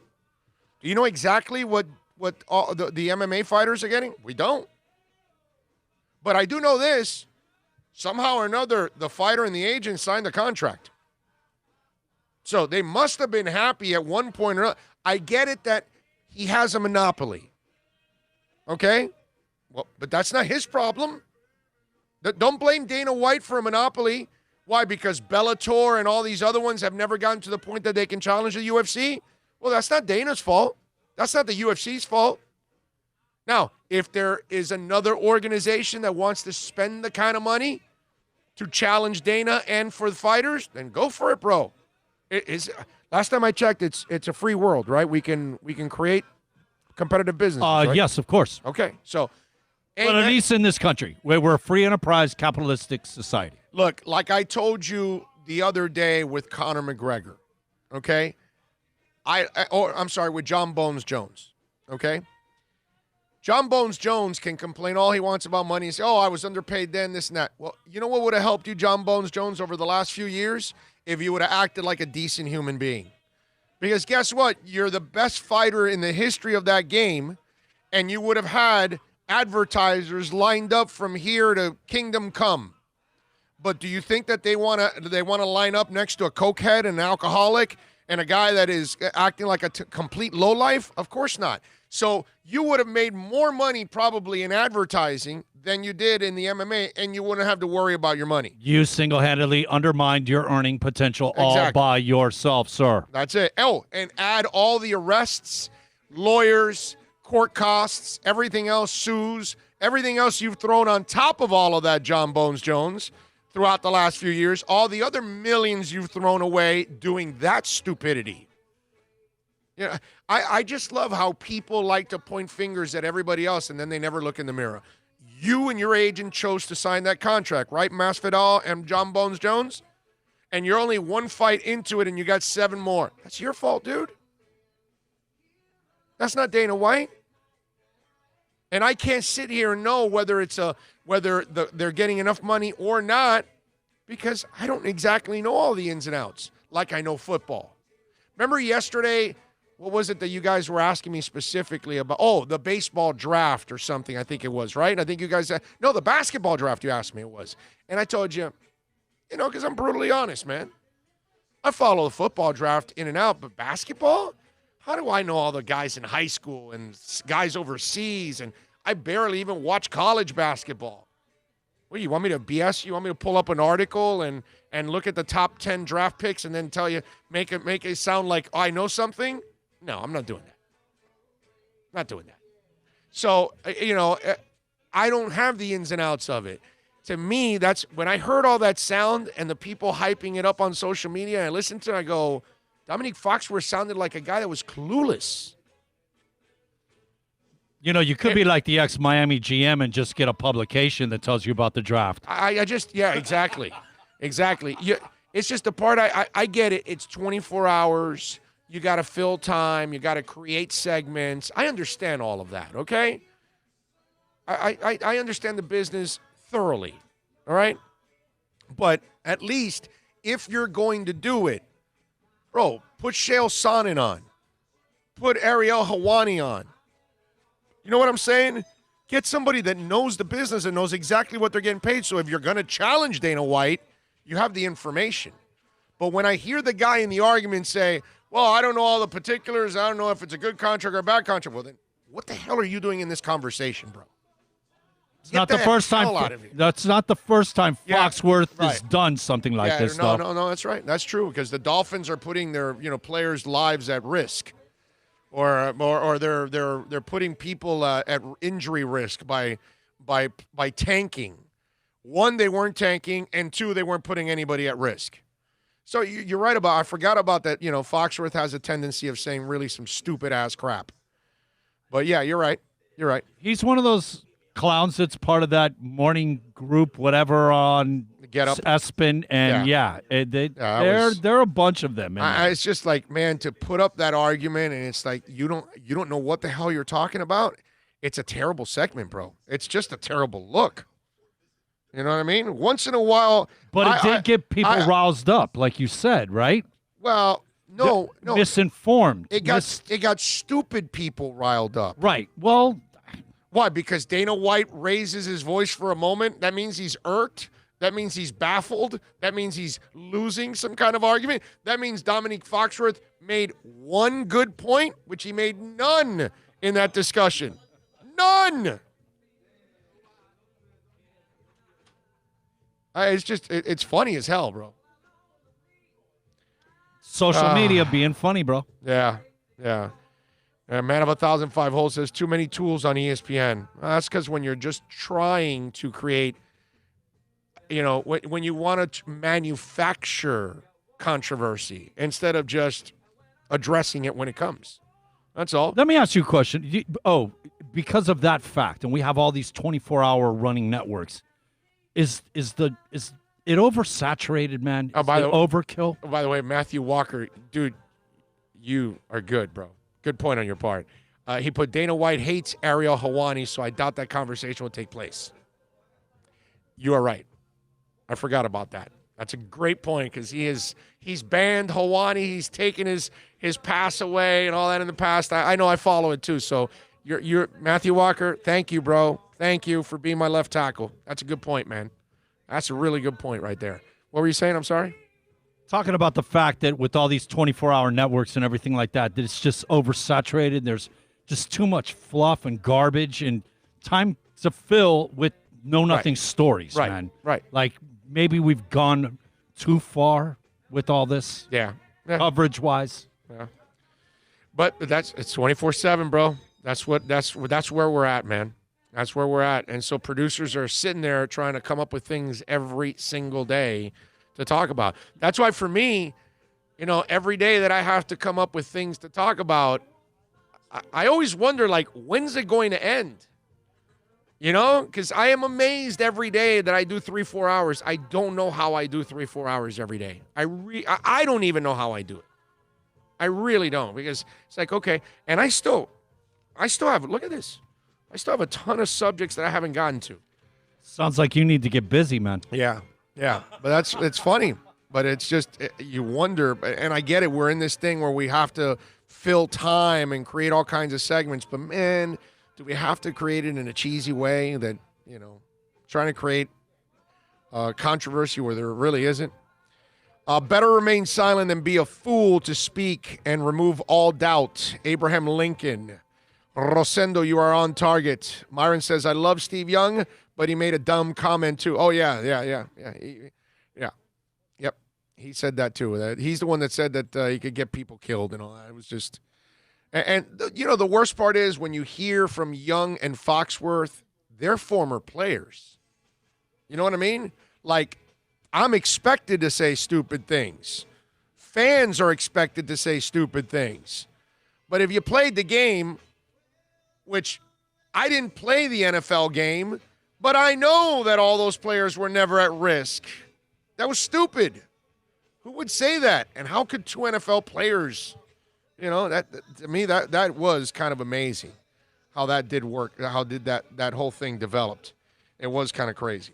All right, 786-322-1105. If you want to get in on the accidentlawfirm.com text line, that's 786-322-1105. Let me tell you about Toyota of Hollywood. We'll be there tomorrow, 1841 North State Road 7, just a couple blocks south of that big, beautiful guitar. Come on down, say hi. I'll be out there with my beautiful Camry XSE. I love my Camry, man. It is so fun. I have it right outside right here, man, my Camry XSE. I would tell you to get on down there, and you can make a great deal right now, 90 days, no payments over at Toyota of Hollywood. And listen, go see Joel Rubio, go see Steve Ostrov, go see Herbie Lopez, Gary Thompson, Rick, Rick, Eddie, just some great people out there ready to help you out. Make sure you tell them that I sent you, okay? So if you guys go to any of our sponsors, you come here to VSS West Pines, or you go to Toyota of Hollywood, make sure you mention us because that's very, very important. 1841 North State Road 7, 90 days, no payments, whether you're buying or leasing at Toyota of Hollywood. No one expects to get into a crash, but I expect you to go to accidentlawfirm.com if you do. Make sure when hiring a driver, you go through a rideshare app so that you can be covered by the insurance, which can be up to $1 million whether you're a passenger or a driver. In other words, don't try to save a few bucks by paying cash instead of going through the app. I'm attorney Bobby Nunez from Nunez Law in Miami, and we're here to help you through the process. Go to accidentlawfirm.com for a free consultation from me, Bobby Nunez. That's accidentlawfirm.com. America's safest and best-selling compact luxury SUV is at Acura of Pembroke Pines, and this is how we do it. RDX, $339 a month at Acura of Pembroke Pines, the #1 volume Acura dealer. Are you tired of watching the same old travel videos on the internet? Well, then check out MikeNoGoZones.com, a travel documentary that's breaking barriers. I go to the places that the media tells you to fear, where no one else dares to go. Baltimore, Opelika, South Side of Chicago, and more. Go to MikeNoGoZones.com.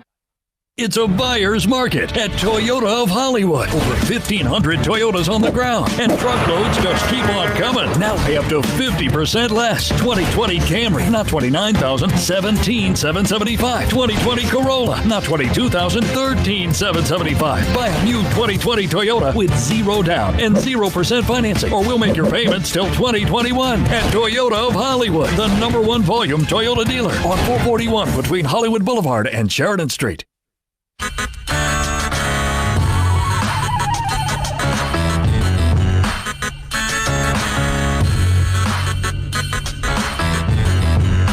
This is the Big O Show.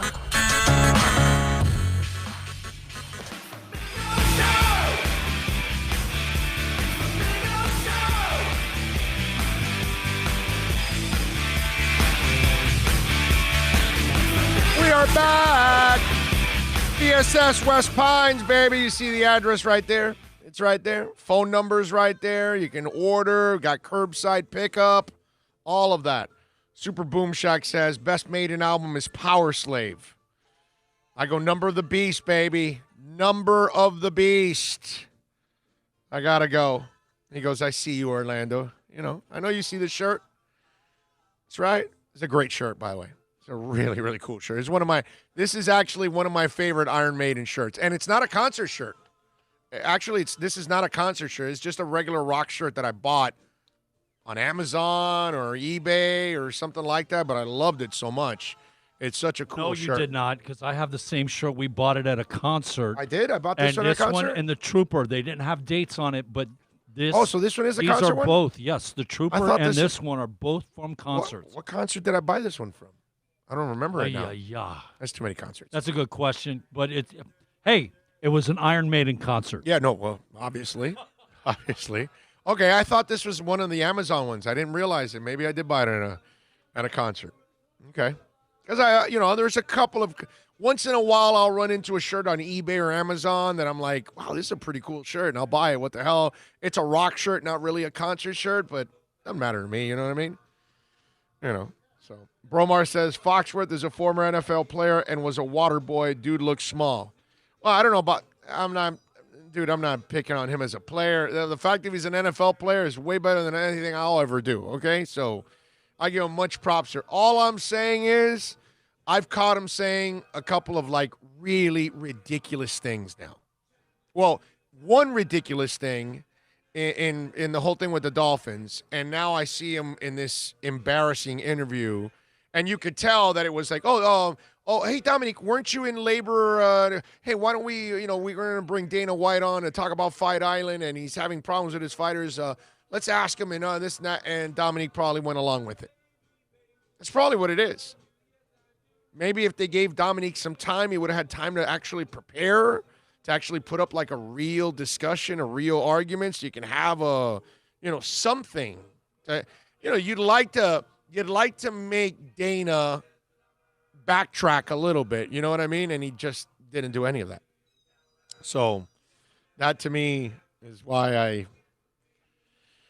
I gotta slam Foxworth for an incredibly weak ass segment.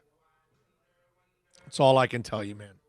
All right, 786-322-1105 if you want to get in on the accidentlawfirm.com text line. You can also reach out to me on Twitter. That's at Big O Show. We got the NBA back. So this is how it's going to break down. Players are reporting on the 21st of this month. Training camp will start on the 30th. July 7th, the teams will travel to Orlando. Okay? I'm not a fan of this part of it. Okay? Why? Only because I want as least amount of COVID problems as possible. And I certainly don't want to lose any Heat players on a selfish note. You know what I'm saying? So I would rather them all go to the bubble and start their training camps there. But the fact that they're all reporting and they do their own training camps, then they travel to Orlando, that time, that from the 21st to the 7th of July, that just gives you some time where you're in and out of those practices locally and you're associating with other people, your family members, friends. Makes me a little nervous, but let's hope for the best. July 31st, the seeding of the games will begin, 8 games per team. August 16th through the 17th, they have a play-in tournament if needed, maximum 2 games back-to-back. The 18th of August, the first round of the playoffs will begin. September 1st, the second round of the playoffs will begin. September 15th, the conference finals will begin. September 30th, the NBA finals will begin. And Game 7, if necessary, will be October 12th. Okay? The schedule, by the way, has teams playing every other day, both during seeding games with 1 back-to-back per team and throughout the playoffs. That also includes 2020 NBA Finals, except there will be a 3-day break at one point, very likely between Game 6 and 7, pushing Game 7 to a Monday night rather than a Sunday during the NFL season. Smart. With all the players coming rested and coronavirus forced break, playing every other day for a couple of months could lead to some heavy legs for veterans as the playoffs move on. That's what they say. And then these are the key remaining dates after that, okay? They will have the lottery on the 21st of August. Not that we care about the lottery because our team isn't in it. October 15th is the NBA draft. We do have a first rounder. The Heat do pick in that draft. October 18th, free agency will start 3 days after the draft. November 10th, training camp will begin for the 2020-2021 season, and opening night on December 1st. There you go. So we got the plan now for basketball taking shape, which is good. It's nice to have something now to look forward to. You know what I'm saying? Because every day we talk about it and what if this, what if that, and thank the Lord that all these sports aren't as stupid as baseball, right? I mean, thank the Lord for that. Thank the Lord that basketball, they have a great relationship with each other and they're willing to work with each other and do what's best for them, the game, the fans. Nobody's ever perfect. Okay? And look, these things that, like I told you at the beginning, I don't like that the teams are reporting to their own training camps, then going to Orlando. I don't like that. I'd rather everybody go to Orlando and get tested. You're all stuck in the bubble and you're done. You know what I mean? Everybody coming from 30 camps. Cringe city, bro. Cringe city on that one. But whatever. We'll see. We'll get through it. But at least you're making progress and you're doing what's best for the game. You know, football's trying to do the same thing. Hockey's trying to do the same thing. And, you know, one of the things that I could respect hockey way over baseball is that they understand where they're at. Like, baseball doesn't realize it's rounding the toilet constantly. And it's just getting lower and lower on the ring. And you're just about to get flushed. You know? Hockey knows exactly where it's at. It knows it's a niche sport, and it works hard to try to build on that. It doesn't have any of the, what is it? Throw your nose up at people or whatever, that saying is. That baseball does that. Baseball tries to look down on things like they're better than this, and they don't realize that sport is headed down an incredibly giant-sized crapper. You know? That's the amazing part about baseball. So I give basketball all the credit in the world, man, that they got their stuff together and they do what's best. Cody Douglas in the house with the little super chat. Thank you, Cody. Appreciate it. I know that, dude. Where'd you get this? Super chats. Oh, gnarly. Totally awesome. Thank you, Cody. Appreciate you, my man, chiming in. Love it. And you gave us a thumbs up sticker. Love that as always. Are they going to COVID checks all the hookers that go to the NBA hotels every night? Well, they're all in the bubble, so you're going to have to sneak the prostitutes in, and that may not be easy anymore. I think there's like a real agreement that once you're like in the bubble, like, like we can't screw around. Put them on one wing of the hotel and the hookers and the IG models on the other side of the hotel. It could happen. You never know. Have empty rooms in between for them to get together. Right. Myron Sanchez says, I still can't believe I saw INXS live at the Sunrise Musical Theater. Watching Michael H. running the stage with the crowd on barefoot was priceless. I am jealous, Myron. I never got to see INXS, bro. Take a little trip with me says, I don't like the singer from Iron Maiden. No offense. Why? I don't care if you don't like him. I'm just interested in why you don't like him. That's what I want to know, why you don't like him. Dream Theater singer is just as annoying as Maidens. Well, why? What is it? You don't like their style or something? Let's see. What else do we have here? Check out debut album Smokin'. What are we talking about there, King Short? What are you talking about, debut album? Big O, you ever heard of the band Cry of Love? No, I don't. I don't know what Cry of Love is. What kind of music are they? Cry of Love. I'm writing it down now so I can look it up when I'm chilling out at home. Has Bill seen the picture of Freedom to confirm or deny the Dirty Dancing? Let me see. Let me show him the picture of Freedom so he can confirm or deny the Dirty Dancing, because I think he's going to have to confirm it, to be honest with you. Is that the culprit you were dancing with? Oh, my God. You'd have to have... There you go. Screens breaking all over the world right now. You know, there are people going, oh, take that off. Take that off. You just cracked the camera, bro. There you go. You know that? There you go. That's Bill's honey. See what you did to the Mevo there, buddy? That was Bill. That's Bill's pancake honey right there. That's it. Bill was squeezing her pancakes. You know what you could use that picture as? What? A deterrent for eating, because your stomach gets turned so you could lose weight. It could be a dietary supplement. Or you could put it on a scarecrow, and I can tell you your crops will be safe for years. 786-322-1105 if you want to get in on the accidentlawfirm.com text line. You can also reach out to us on Twitter. That's at Big O Show, of course. Follow us there as always. Now, since you mentioned Michael Hutchins and you've been talking about my maiden shirt and one guy hates Bruce Dickinson and all that. For those of us that like music, let me give you some terrible news about music right now. Okay? This is terrible news. The coronavirus lockdown could force 90% of independent music venues in the U.S. to close forever.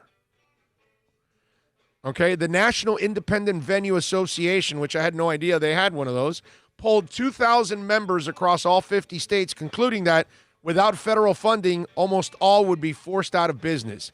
Independent venues were the first to close and will be the last to reopen. Venues have zero revenue, but obligations like mortgage, rent, bills, loans, taxes, and insurance continue. We have no work to offer our employees for the foreseeable future. The shutdown is indefinite and likely to extend into 2021. The association argued that under social distancing rules, which would mean substantially reduced venue capacity, was not an economically viable, noting the costs are not a sliding scale matching the capacity we're permitted to host. Due to the national routing of most tours, our industry will not recover until the entire country is open 100% capacity. NIVA members need assistance in order to survive until that day. Among the supporting arguments presented, it was noted that an estimated $9 billion would be lost in ticket sales alone, not only for food and drink revenue if properties remain closed until the end of the year. NIVA also said that 75% of most artists' incomes come from live performances, and that for every dollar they spend on a ticket at an independent venue, a total of $12 dollars of economic activity was generated for $1. Our passionate and fiercely independent operators are not ones to ask for handouts, but because of our unprecedented tenuous position for the first time in history, there is a legitimate fear for our collective existence. NIVA has requested specific funding programs to assist for the duration of the government's mandatory shutdown. The goal is to enable independent venues to survive the crisis, reopen in the future, and once again contribute to the economic revival of our communities. Think about that. For me personally, my man, I got to tell you. This is horrific, Oak. You know why? Revolution Live. Because these are all the Culture little, Room. intimate, wonderful places that we love to go see a band at. Although Culture Room is owned by AEG, so they may survive. Revolution Live, I don't believe is owned by Live Nation or AEG, but places like that are going to close. You know what I mean? And that sucks, dude. You start losing some of these venues, and these are venues that are needed because a lot of bands can't fill the major venues. They can't just go to Coral Sky and the AAA and the BB&T Center. The Hard Rock. The Hard Rock. I mean, the new Hard Rock now is 9,000 seats. Yeah, exactly. So you got to be a pretty good artist to fill 9,000 seats nowadays. And how about these venues now? Whenever they get back, they can't, the Hard Rock won't be able to put 9,000. And so then what? We have to pay the extra money to make up for the people that aren't there? So they're going to, how much more are they going to charge for tickets now? If you're doing 25%, times it by 4. They can't. Right? They can't. You're selling a $50 ticket for $200 to make up the difference of that 75% missing. You can't, because you're going to pay $50, sure, to see Billy Idol. You're not paying $200 to see Billy Idol. Right. Exactly. You know what I'm saying? I love Billy Idol. I'll see Billy Idol every time he comes, but I never pay $200 to see Billy Idol. Saw like Candlebox or John 5. That's like $35-$40 right there. Exactly. Yeah. Right there. Those are the kind of... To make up the difference, a 30 would turn into 120, a 40 would turn into 160. And you're not going to go to that concert for that kind of money. You know what I mean? It just gets to a ridiculous Especially point. us when you're buying a shirt on top of it, and it's like, man, shirt's not an option. You can't have a beer. You can't have a drink. You get to go to the concert. That's it. It's terrible. All right, for those of you that are keeping up with some streaming concerts, you know we love to keep you updated on some of these concerts. First of all, on Saturday, June 27th, Loverboy will be streaming at 7 p.m. Eastern. On June 13th at 2 p.m. Eastern, New Shoes will be streaming. Today at 10 o'clock tonight, Eastern, Macklemore will be streaming. Tonight, at 8 o'clock Eastern, Dave Matthews Band will be streaming. At 10 o'clock tonight, Sir Mix-a-Lot will be streaming tonight. At 5 o'clock, Adelita's Way will be streaming. All right, 5 p.m. Eastern. I know Bill's going to love that. And you said that they can't do acoustics, so it is plugged into a Marshall amp. And I got a better one for you. At 10 o'clock today, Pearl Jam is streaming. Pearl Jam is streaming tonight. That could be acoustic. 10 o'clock. I don't care what it is. I don't care, Are you bro. thinking this is making up for a San Francisco trip prior to Vegas? Yeah. And then I got a really cool one also for you tomorrow. Tomorrow at 8 p.m. Eastern. Are you ready? Radiohead will be streaming tomorrow. How about that? Ooh, that's a must-see. Told you I had some really good ones here today streaming, man. That's some juicy nuggets, man. Those are some juicy ones, man. That is awesome. Awesome. And something else for those of you out there, I know Bill is going to like this too, because I know he likes this band. My wife loves this band. The Goo Goo Dolls have launched a brand new live from home remote video streaming series. They've got a performance of their So Alive song. The 6-part video series will feature clips that are recorded and filmed remotely and will continue throughout the month of June and will feature the band performing hits spanning their catalog. The veteran band released their latest studio album, Miracle Pill, in September of last year. Watch live from home video So Alive below. So go to the Goo Goo Dolls page and you will see their new series, their new video series, which is really when cool. you think Goo Goo Dolls, you don't think, but that boy named Goo, like that had some of the Twister hits from it. I mean, that had 4 or 5 like that, and then you get into Slide and all the other, and the what was the LA movie about the Angel City, whatever, Nicolas Cage. Yeah, dude, they've got like 12 to 15 really, really great songs. Yeah, no, I'm with you. No doubt. No doubt. The Kiss Cruise, by the way, has been rescheduled now for 2021. And you know what's really cool about the Kiss Cruise? It's going to come out of Miami. And I think they've added a pretty decent lineup now. It's scheduled to take place October 29th through November 3rd of next year. Okay? The event will now set sail from Miami aboard Norwegian Pearl and visit Harvest Cay, Belize, Roatan, Honduras next fall. Kiss, they have shared the initial lineup for the new dates, which will include Rat, Queensryche, Bruce Kulick, the former Kiss guitarist, Fozzy, Tommy Thayer has a band of his called Black and Blue, Tuck Smith, the Restless Hearts, Jared James Nichols. I saw him open up for UFO and Saxon at BB King's in New York. I love this guy. I've got all his records. He is a terrific rock blues guitarist. He's it's a 3-man band, and he's the lead singer guitarist. He's the star of the show, and he's pretty good. I got to tell you, that's not the initial lineup. That's actually not bad. He goes, I regrettably tell you that this year's Kiss Cruise is being postponed until next year. We kind of saw this coming, but we were hoping things would change, but they haven't. Even if we wanted to do a Kiss Cruise this year, would probably be canceled because there are so many restrictions being put in place that you wouldn't get the cruise you wanted anyway. So Kiss Cruise 10 will be Kiss Cruise 10 again, and we will see you next year. Hold on to your tickets. The ship is sold out. You don't want to lose your place. So there you go. So ship is already sold out, which sucks for me.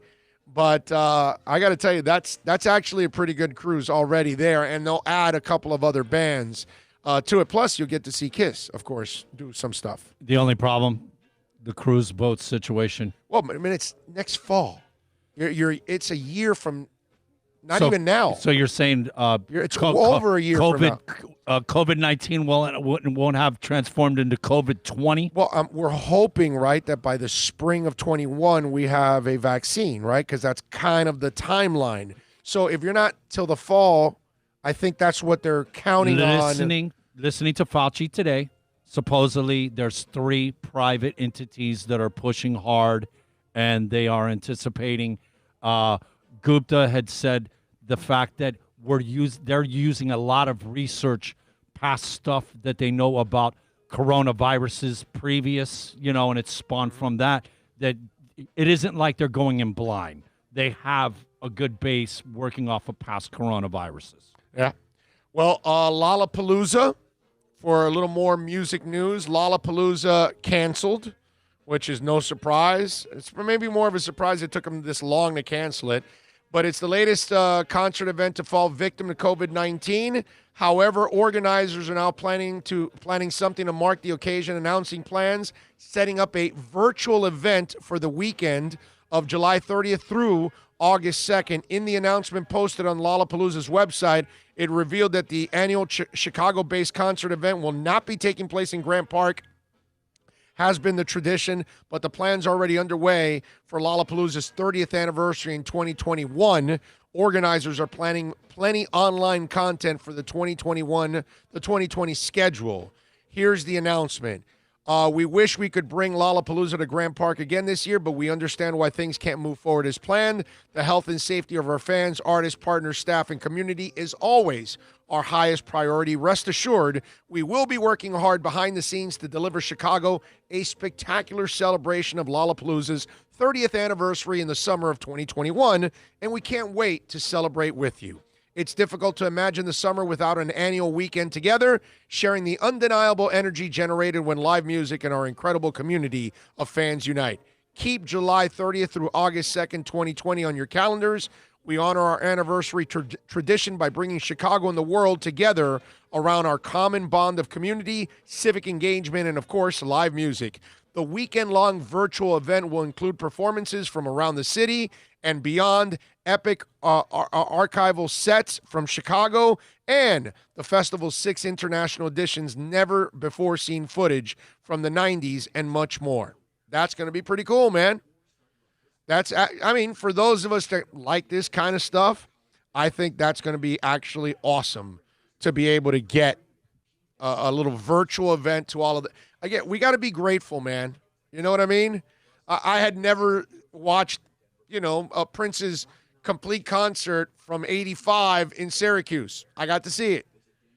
That 07 concert by Led Zeppelin, I never really saw the whole thing.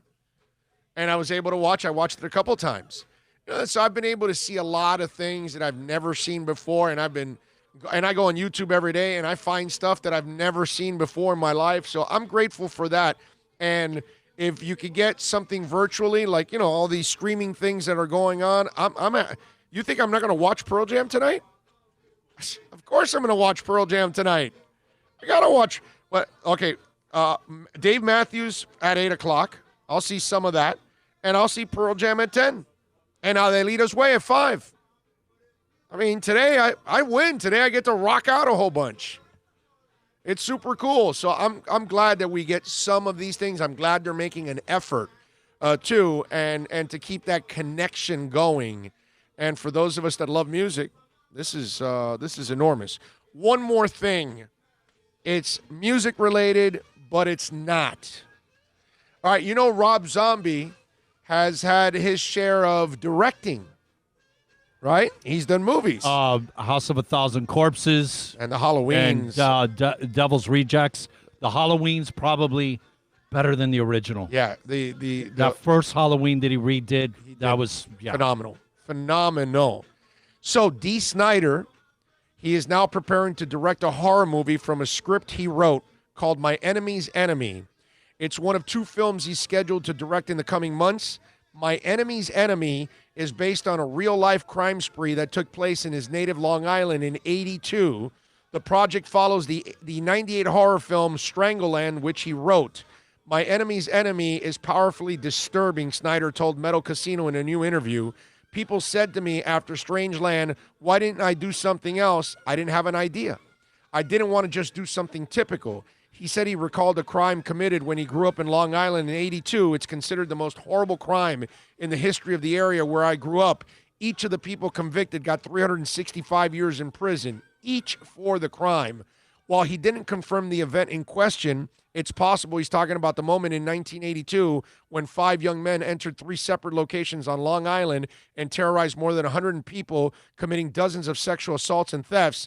They were eventually convicted of 817 crimes. I don't want to give away too much at this point, but I said, what if, when this crime was happening, a Michael Myers or a Jason Voorhees showed up, someone who was more evil? My enemy's enemy is about, can we join each other when we were enemies to fight a greater enemy? If you've just had horrible things done to you by people, could you work with them to fight somebody who was even more horrible? So it's based on a true story, but then I just went with what I call the X factor and go into fantasy world. I think people are going to be very disturbed, but they're going to enjoy it. That's interesting. He says the second movie project, he said, was rewriting a cult classic of the 80s that he might also direct. Snyder also noted that he recently sent his first novel to a publisher and was hoping for developments in the near future. He's such a smart dude, bro. You know? That's you see him in makeup and the long hair and all that, and then when you saw him take on Congress, and then now you see him do all the things that he does, and over the years, whenever you see him in interviews, you can tell that he's just a dude that him and John Denver that day hit it out of the park. Music versus Tipper, right? Tipper Gore, right? And our censorship. Yep, that's right. That's right. George Albanese, thank you, my man. He's telling the folks to show some love. Subscribe, share the link. Please do, man. It is very important. Let's see. What else do we have here?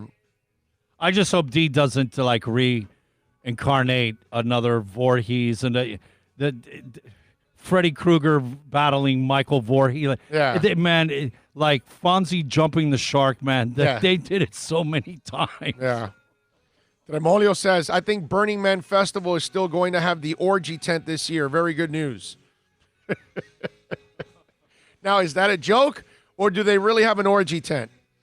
Let's see. There you go. Wow, Sanchez, I saw Bowie. I saw Bowie in 87. Was it the Sporto? I think I saw him in the Sporto in 87. That was the last time I saw Bowie, actually. 87, that was our biggest venue, not stadium, correct? Yeah, I don't think it was the Orange Bowl. I think it was a Sporto. I have the concert ticket. I'll look it up. I know I have the concert ticket because actually I think I posted that ticket. I posted pictures of that ticket and others from that era. I think so. King Shore says, "Love Twisted Sister sounds like a great premise for a movie, doesn't it?" It does sound. It's pretty interesting that they're there committing crimes, and then somebody shows up that's worse, and then the people that were assaulted have to team up with the people that were assaulting to kill that person. That's pretty bad. Okay? Myron says, I saw Pearl Jam at the old Lockhart Stadium. So good. Yes. It's a long time ago. I didn't see that concert, but I remember it. That was them fighting Celador. Yes. Back in the day. And actually, if I'm not mistaken, the thing that gets more interesting, that Fort Lauderdale show, wasn't that the last thing at the Fort Lauderdale Stadium? The Yankees, it wasn't a Pearl Jam concert, the last thing that ever happened there, because the Yankees went to Tampa. I think you could be right. And the last thing ever at the home of the Yankees was a Pearl Jam concert. Yeah. Tommy Italian 305 for life is asking me, and he chimes in with a super chat. Thank you, Tommy. What? Super chat. No way. Yes way. No way. Yes way. They were fantastic. Super chat. So he's asking, what are your thoughts on the Heat signing Boogie Cousins? And also, do you think he could get us further in the playoffs? Tommy Italian for life? No, I don't. I don't think he can make much of a difference at all at this point. He's been injured over and over again. He's unreliable because he's been injury prone. He hasn't played with these guys whatsoever. So now you're going to throw him in the mix and try to get him to be a frontline player, because in order to make a difference, you would have to be an impactful player getting a lot of minutes. I don't think much of it. I don't think so. He can't play the part of Zoe back in the day, doing 16 minutes. Well, and he's ripping. He's never been a That defensive guy, player right, anyway. Right. So you know what I mean? To me, that does nothing. I think, Tommy Italian for life. I think when fans get excited about talking about Boogie Cousins, I think they're prisoners of a past moment. And they keep imagining the Boogie that was, 5 years ago, 6 years ago in a Kings uniform. And that's not that guy anymore. And that's the problem. And he has no chemistry whatsoever with all these guys. I just think in a situation where Miami is right now and how you're trying to develop all kinds of guys, I don't think you want to bring in a Boogie Cousins. I don't like the move personally. I don't think it'll make a damn bit of difference, put it that way. Miami will advance with or without Boogie, or they will lose with or without Boogie in the first round. I don't expect them to advance in the second round anyway, but if they advance at least in the first round, it has nothing to do with Boogie in my eyes. How about this, though? One of our biggest things that we've been talking about that we want this season to come back is to have the playoff experience. For the young For guys. our young guys. Yeah. He would take minutes point. away from them guys getting that experience. Tommy Italian for life. I think what it is, you know what it is? It reminds me a lot of what I just spoke about earlier with the supplemental draft. You got guys and they're all, they're sexually aroused with football and they can't get enough football. And it's a draft and it's free agency. And then they look at the supplement. Oh, another part. But then if you really look at it, the supplemental draft rarely really produces anything anyway. And that's kind of what I was talking about. And so you're getting excited for something because you love it so much you want it to improve, the Dolphins. The Heat, you want to improve. And so you're willing to do whatever you can for it, but in the end, it really isn't worth it. And the supplemental draft, more often than not, is not going to be worth it. You're going to throw away a pick, okay? And Boogie Cousins is just a name at this point, not the guy you really probably need for this situation, So that's where I would say, yeah, I'm out. I want nothing to do with Boogie Cousins. The excitement is more about us not having anything to, hey, wow, so anything does it for you. Yeah, right. Yeah, basically. Like the girl in the parking lot at Waffle House. Exactly. We got another super chat. Myron Sanchez. Boom. What the hell? Super chat. That took guts. We need guts. I told you I can totally super chat. So you think you got what it takes? You have no skills. This is permanent. Good job. I'm promoting you. You got a lot of problems, don't you? Take pride in that.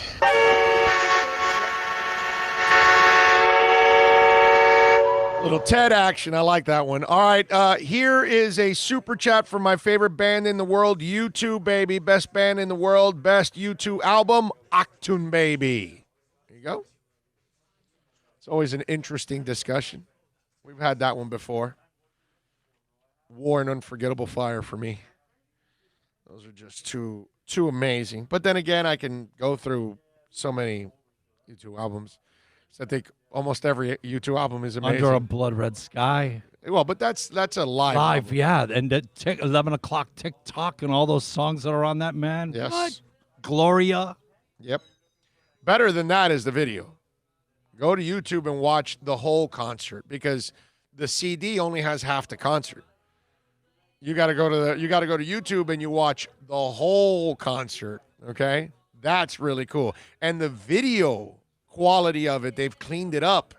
That's the other thing that I've noticed, that more people are getting into the digitalizing or 4King the damn videos, and they're cleaning them up like, wow. It is so awesome to watch, man. I can't say enough about all of that.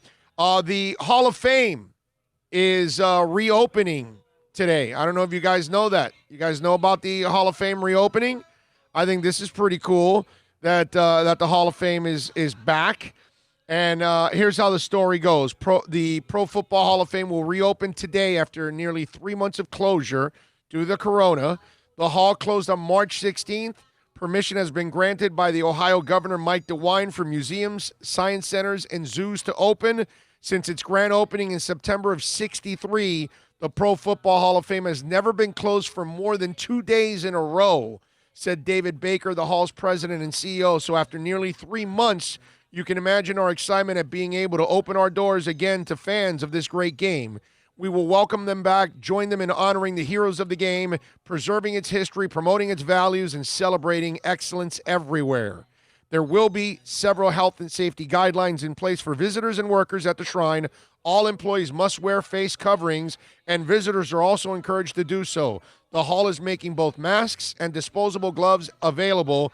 It will also hand out stylists to anyone wanting one for interactive displays. Hand sanitizing stations have been placed throughout the Hall of Fame. Frequent cleansing and disinfecting procedures will be done each day. Now, I bring this up because I'm glad that they're open, but I bring it up because I'm going to continue to remind you, okay, that the Wednesday before the draft, okay, we will be there. Bill and I will pull in that week on either Monday or Tuesday. By then, we'll be there, I'm sure. All depends on what kind of concerts are in the area, because if there's like a really good one on a Sunday, well, then we'll arrive on Saturday.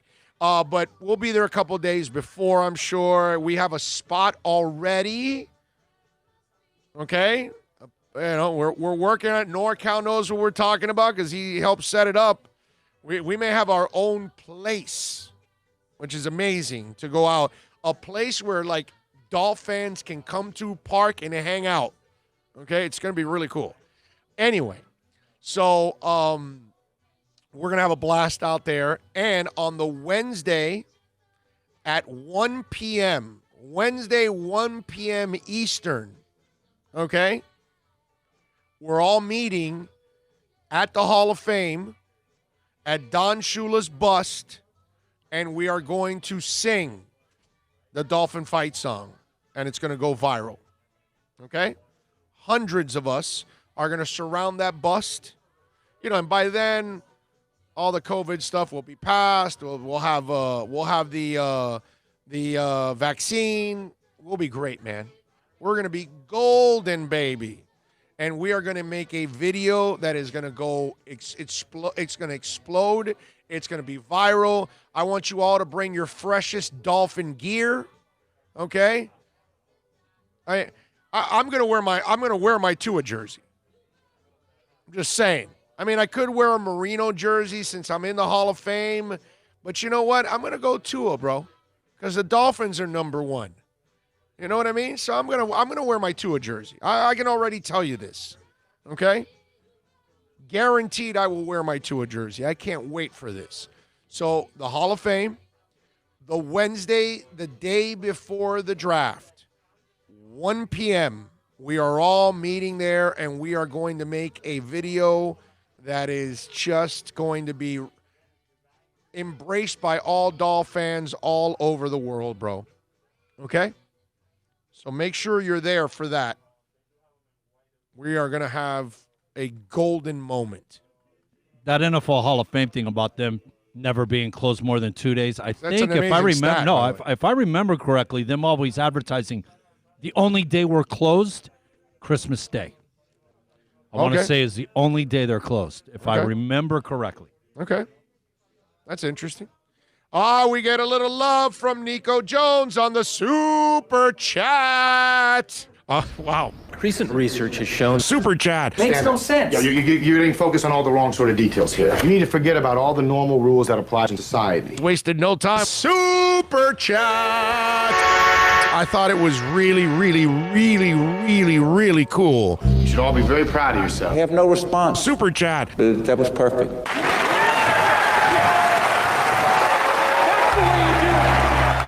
I love it. Nico Jones says, keep it up, Owen Bill. And I agree with Myron. U2's best album ever for decades and still going strong. There you go. Another Achtung Baby fan.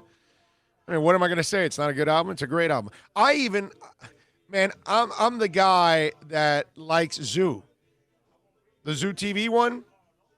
I think that's an underrated album, actually.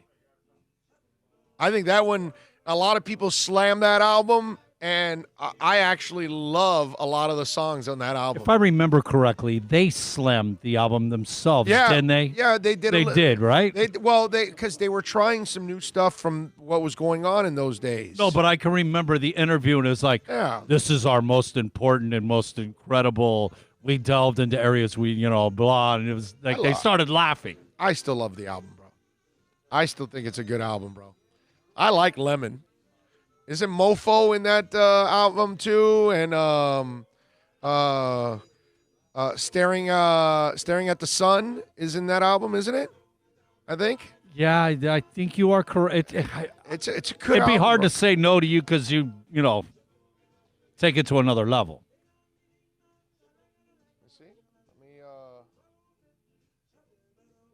Let me pull up the album here. Let me see here. Oh, man. Where are we at here? There we go. I'm going to pull up the album. I think it's actually a pretty good album, if I remember correctly. Let's see. Where are we at here? Where the damn discography? Here we go. Here's the discography. Zooropa. Here we go. Zooropa. Where's the damn list of songs? All right, Zooropa's good. Numb is good. Lemon, Stay. Daddy's Gonna Pay for Your Crash Car. Some Days Are Better Than Others. Oh, The Wanderer, they got their Dirty Day. This is actually a really good album. It's actually a really good album. Daddy's Gonna Pay for Your Crash Car. I like that song, man. I like that song. That's a good album. It's considered the worst album for U2. You know what I mean? But I think it's an excellent album. I like it. I enjoy it. Let's see, what do we got here? Zooropa was a great album, Nico says. What do we got man. here? I think it's one of those albums that you gotta listen to it more, and then you will appreciate the music in it. You know what I mean? It's like some people are closed-minded about Songs of Innocence, and I keep telling them, dude, you got to listen to that. Like Cedarwood Road is such a great song. There's so many good songs in the last couple of albums, and people have not taken the time to really listen thoroughly to those albums, because those albums to me have some great music, man. You ask, what do we have here? You know what we have here? We have you finally hitting a 45-minute segment, which keeps you in your standard running amok. There we go. Thank you very much. There we go. Consistency, that's what it's all about in life, baby. Super Boom Shack says, Bullet the Blue Sky gives me chills. Oh, yeah. Still, definitely. Yeah, I get chills from Three Sunrises. That's a song that you will only find. You won't find it on any album. You'll find it in Made in America Live. It's an EP, and it's called Three Sunrises. Isn't it on Wide Awake in America? Wide Awake in America. That's it. That's what it's the called. one with it's the EP. four songs on both sides. The same, kind of almost like the back in the day Queensryche. Yeah, Three Sunrise. You could get it on one of those best of B-side ones, the gray one with the bull or the buffalo on it or whatever. I think it has it in there. But those are like, U2's done this a couple times. Like Three Sunrises is an amazing song. Spanish Fly is an amazing song. And Summer Rain are great songs. None of them are on albums. Summer Rain's on an EP called Seven. Made in America has Three Sunrises. And what was the third one? Spanish Fly is like a B-side that came out after Joshua Tree. Oh, I'll give you another one. The Saints are coming. That's like another B-side that's not on any record that the New Orleans Saints used it. And it's a great song, too.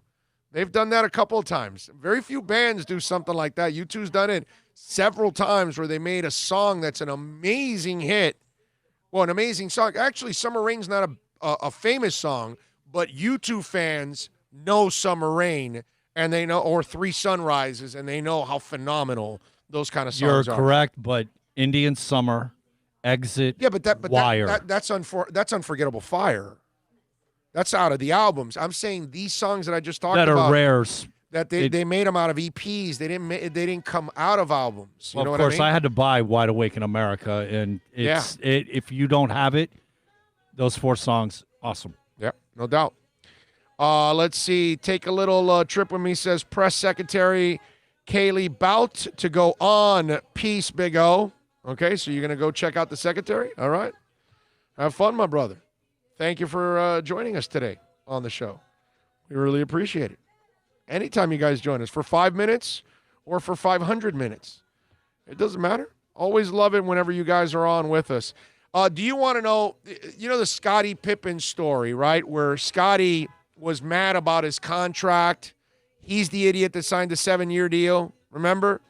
Again, these guys, like the MMA fighters, I'm going to complain about my contract, but you signed an 8-fight deal.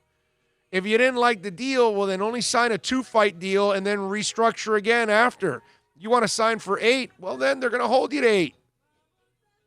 That's your fault. That's good business on their end, right? And so Scottie Pippen, remember, nobody told him to sign a 7-year contract, but he wanted to, and he locked himself in, and they held him to it, which is what they should do, right? That's his fault. And so Scottie, obviously did not have a lot of luck with Larsa Pippen either, because she's cheating on him with Future, flying him around in his jet and all that stuff. Scottie is one of those guys that he is a great, great player, but he is not the best businessman in the world and doesn't make the best decisions in the world when it comes to money. Let me give you another story with Scottie Pippen that is going to blow you away, because you think about it. Okay, I just told you a couple things here that's gone on with him, and it's been pretty goofy in his life, right? Because it's terrible decisions on his part. So after the 97-98 NBA season, Scottie Pippen was the 122nd highest paid player in the league. Despite that time being second in command at the point for 5 NBA titles, the Bulls by that time in 2002 rolled around. Pippen was making $19 million a year with the Portland Trail Blazers. So he had some money to blow. So blowing money is exactly what Pippen did when he purchased a $4.3 million private jet that he ultimately never got to use. In 2002, he reportedly purchased a Gulfstream jet that he didn't find out until after the purchase it required $1 million. Chicago law firm he blamed for failing to monitor his plane purchase properly. Okay, so here's a guy that goes and buys a plane that doesn't work. And then it doesn't work to the point that he finds out after that he needs $1 million in order to get it going. Just think about that. So you're dumb enough to buy that plane, or you're dumb enough to hire somebody that found you that plane, and you're dumb enough not to ask about the plane. You're dumb enough not to maybe go take a flight in the plane, maybe go check it out, see if you're happy with it. You're a tall dude. You want to make sure how comfortable you are in the plane. You want to scout it out. I mean, really? I don't know. I'm just figuring you're spending $4.3 million on a plane. You might want to check it out. Just saying. At least do a walkthrough. Something. Let somebody go and kick the wheels and, No, I'd like to fly in it. I'd like to know if it flies. I mean, if I'm spending the money, I'm buying a plane. It's supposed to fly, Bill. Look, it's got wings and engines and stuff. You took a private pilot license and should have had your license, but never went and got and picked up the paper Okay. My cousin, went to Embry-Riddle, blah. I've been up a couple times out of Tamiami. The first time you get in a Cessna, whatever size, I don't give a crap. Oh, yeah. And you grab that wing and you see that hollow tin. Yeah. It just is a weird feeling. Yeah, but that's a $4.3 million jet, bro. That's not a Cessna. Yes, you know what I'm saying? I'm still just. That's a jet, bro. You're supposed to be living in comfort and flying around. 4.3 in 2002. It's probably one of those nice little jets. I'm just saying, You know what I we mean? went out and we kicked the tires. Yeah. We grabbed the wing and shook it and Well, you tapped do, it. yeah. And it was like, Yeah, you got to. dude, we're riding through a hollow. And you get that little glass thing. You put it into the wing so you could get the gas to make sure and all that. Yeah, I know. Yeah. I remember all that stuff that I used to do when It's the first touching test and kicking test is I'm going to get up in that thing. Right. Yeah. Yeah. No. I get you, bro. I get you. But I saw that and was like, okay, now you want to know why Scottie Pippen does a lot of stupid things. So I have a hard time feeling sorry for you if you're constantly doing stupid things. You know what I mean? It's like, okay, now you know why Scottie would sign a 7-year contract, because he'd be stupid enough to buy a plane that doesn't work. And because he's stupid enough to have a woman that's flying around banging a rapper behind his back, flying him on his jet. Hey, come on, man. Give me a break, dude. Can I just make a suggestion? Yeah, let's take a break, right? No, I was going to say, let's keep rolling for another 7 minutes and get a full 60 in. Why stop at 45 or 53? Just go for a full 60. You want me to go for a full 60? I can go for a full 60. I don't doubt that for a second. You're only 6 minutes away, so go for it. You know that Michael Jordan's paraphernalia has been going on auction lately. A lot of things You would are going think on that auction. he had a financial problem, right? With all the stuff that's been going on. Yeah, on but it's not auction. his stuff. It's stuff that people collected off of him. He certainly doesn't need any money. He just donated I was $100 going to million say, right right? now. Yeah, exactly. So he's good. He's good. He's donating $10 million a year for the next 10 years. Steve Kerr, okay, his Chicago Bulls shorts rocked by the sharpshooter when he knocked down one of the most historic shots in NBA history is hitting the auction block. The white champion brand shorts from Game 6 of the 97 NBA Finals, where Jordan's Bulls squad took on Malone and Stockton. The Bulls led the series 3-2 heading into Game 6 at the United Center. June 13th of 97, it was a super tight game that went down to the wire with 5 seconds left in the game. Bulls trailing by 1. The Jazz defense expected Jordan to attempt a game-winning shot. However, Jordan kicked it out to a wide-open Kerr, who nailed a 17-foot dagger of a jump shot, securing the Bulls' 5th NBA championship. Kerr scored 9 points in that game. Jordan dropped 39. The shorts photo match to ensure authenticity are on the auction block at Leland's Auctions. Kerr, who autographed the shorts, has called the shot the most memorable moment of his 15 NBA seasons. The auction is currently underway, and there have been multiple bids around $1,500, but expect the price to skyrocket before the bidding closes late next week. Now, here are the shorts. I will say this. Hello. The shorts are kind of nasty. They are signed, but you can tell they're stained all over. And it's probably, champagne or whatever from winning and all that has dried off. See? Looks like he didn't make it to the bathroom. Yeah, I know, right? Doesn't it look like it? Looks like he peed all over himself. That's what it looks like. I've got to be like a monster Bulls fan to want those shorts. You know what I mean? It's Steve Kerr. I know it's a big shot, but it's Steve Kerr. Yeah, those are Steve Kerr shorts. You know what? It would be for somebody who has a room with an abundance of stuff and Bulls. just to add to it, right? Right. Like if that's your top thing and it's Steve Kerr, This is as bad as in the movie Ted, Lance Armstrong's nut, petrified. Yeah, I'd rather, just have a Dr. J something or a Michael Jordan something, or I don't know, the Steve Kerr thing is just like, oh, okay, yeah, it's nice. I don't know. I don't know. It just that one doesn't do it for me. You know what I mean? It's not the same. When I saw that story, I was like, okay, I get it. That cannot be the main centerpiece of the room. Yeah, it must be a throw-in. Yes, this cannot be the thing that I just, no, can't do it, bro. Can't do it. Can't do it at all.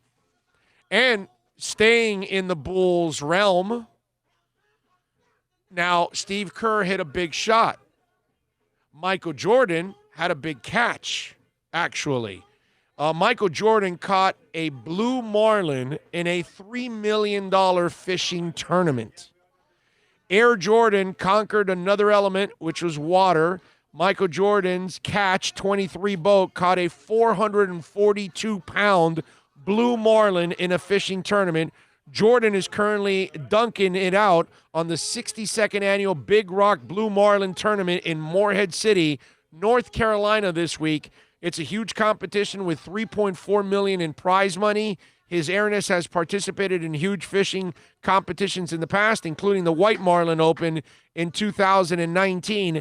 MJ was all smiles as his crew brought in a huge blue marlin on Tuesday, which is good enough to put them in 5th place for the heaviest marlin. The first place boat reeled in a 492-pound fish. Remember, MJ's Catch 23 ride is a beaut. It even has a signature elephant print from his Jordan 3s on the back. Jordan did a post-game interview after getting off the boat. Let's hear from Michael Jordan there talking about his catch of a ginormous blue marlin. It's been a while since I've been to Morehead City. It's only 100 miles from Wilmington. Yes, sir. And it's always great for me to be able to come back and see Curtis, who's a friend, and obviously see some other friends. So yes, I'm happy to be back. Thank you very much for inviting me. Yes, sir. We couldn't be more happy to have you on board. Is this your first blue marlin tournament fishing? No, it's not my first, but it's first in North Carolina. So I mean, it's a chance for me to come back home, and every chance I get, I love to come back home. Somehow I get the sense that everybody here loves you too as well, sir. Congratulations on a beautiful fish. You've got a few more days to go, don't you? If I could say this, I'd love to be back with a little bigger fish. Okay. But it's always great to see people come out and support. I've always felt like North Carolinians always support their stars or the people that represent them well. And every chance I get to come back home, I look forward to it. And I appreciate you guys coming out. Even if I didn't win right now, today, please, thanks for supporting the whole tournament, because I think the tournament means a lot to the city. It does. This tournament is all about giving back. And there you go. I appreciate your presence. Little Michael Jordan there after catching that big ass marlin. That's impressive, dude. I don't know how many of you have ever gone fishing and been able to catch something like that. Dinosaur fish? Is that what you're dinosaur fish? That's what they are. Yeah, basically. I mean, I've never caught anything that size. I've caught some pretty decent fish. I've caught a couple of sharks, but small ones, not really big, not 400. No, man. I don't even think a shark I ever caught was even 75 pounds or 100 pounds. I was Small, obviously usually. up in Stewart, and all the kids, boats and captain's licenses. We're out there 5-6 miles off, and it just so happened to be the time when the Spanish mackerel would start running. This is before they started putting restrictions. This is back in '86. Man, the wave had the boat dip down, the other wave is up, and this sea turtle surfaces, and he's probably about 10, 14-foot wingspan. And, dude, I'm looking at him eye to eye. Wow. You want to talk about freaking out, bro. Yeah. Because it's right there at my eye level, and you hear the, him come.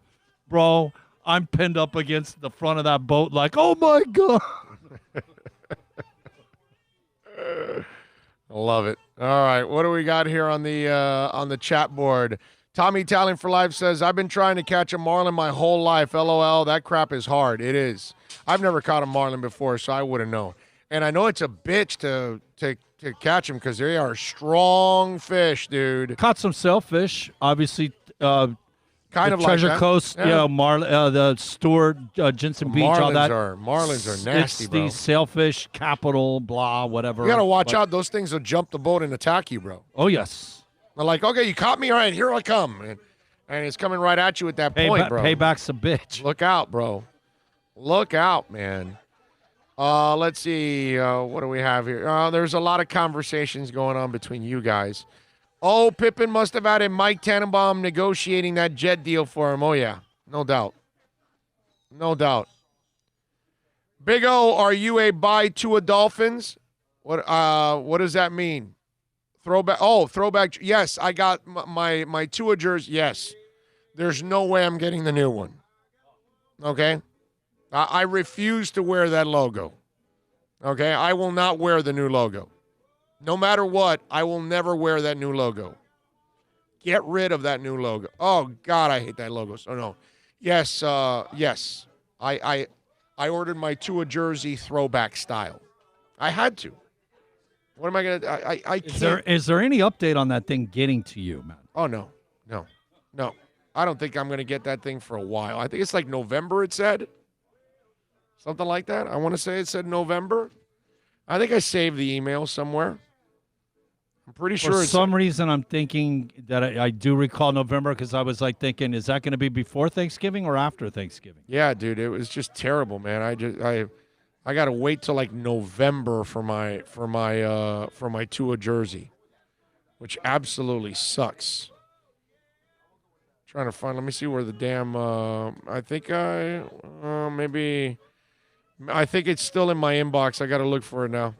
But I think it's November when I get some. Some of you, there's somebody, I think a friend of mine or somebody said they were getting it in September. I was like, wow. Wasn't that one of our listeners that came out to Craig's Inn, I think? You know what? I think you're right. I think it was one of our listeners. My memory works like that. Yeah, I think it was one of our listeners. And by the way, tomorrow we'll be at Toyota of Hollywood, 1841 North State Road 7. All right, let's take that quick break here. We'll come back. Hit the home stretch, baby. Hold on. Okay, yeah. We're at home stretch. We're at 1 hour and 3 minutes. Okay, we could take a break now. All right. I got a couple other things that I want to talk about, too, when we get back here. Let's take a quick break. Give me a couple minutes right here from VSS West Pines. What's going on in there? Super Chad. Excuse me a sec. What are you babbling about? Super Chad. Super Chad. We'll all Super Chat. It'll be anarchy. It's out of my hands.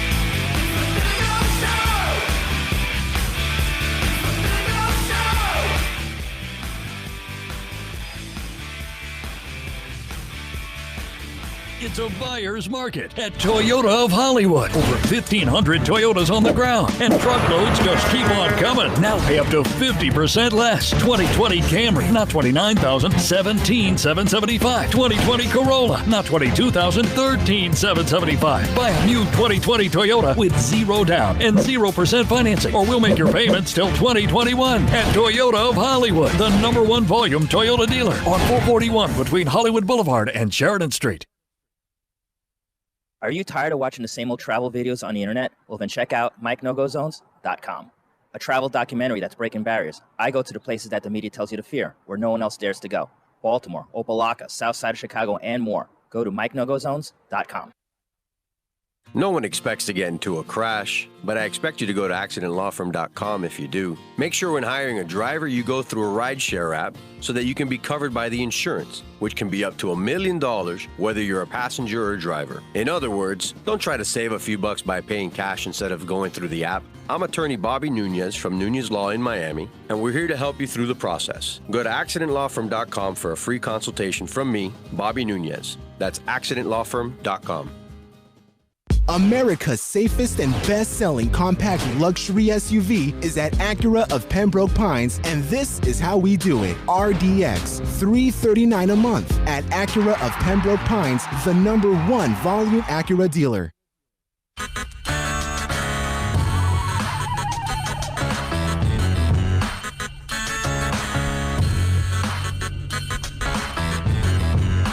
This is the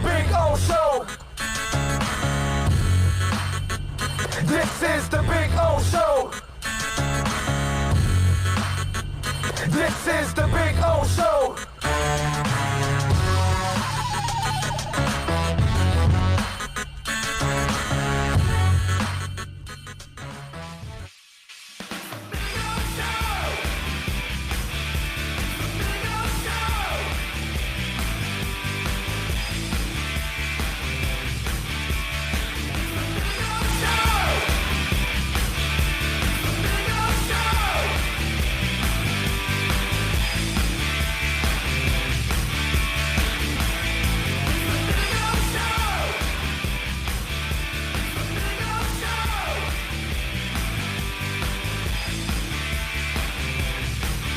All right. Welcome back. We take you till, I think, around 3. I might end up going a little over because, that's kind of how we roll here on the program. I got a bunch of things to talk about, so I think we might be talking a little more. I'm trying to find a text that I saw earlier, and I wanted to read it, and I forgot to read it because it is so typical of things that I've run into over the years. And look, I understand. It's fans. Fans they're emotional. That's why they're called fans, because it's short for fanatical. And so sometimes fans aren't necessarily the most logical people in the world, and they can't handle the truth sometimes about their team. And so I'm trying to find one that some guy sent me, and I'm trying to see if I find it because this is a person that doesn't, they're kind of new. They've been listening to me, they said, for years, but it seems like they were new now to what we're doing here, right? And I can't find it now, and I wish I would have done this during the break, and I thought about it, but I thought about it now because I wanted to go back to it, and I should have saved it. But it was, and I get this every once in a while, and I wanted to, read it again because it happens all the freaking time. And so some guy sent me a text and said, "Hey, I've been listening to you for years. I always thought you hated the Dolphins. But listening to you now, I see that you're a big-time Dolphin fan. Thank you." And it was like, well, what did you want me to do the last 20 years? You know what I mean?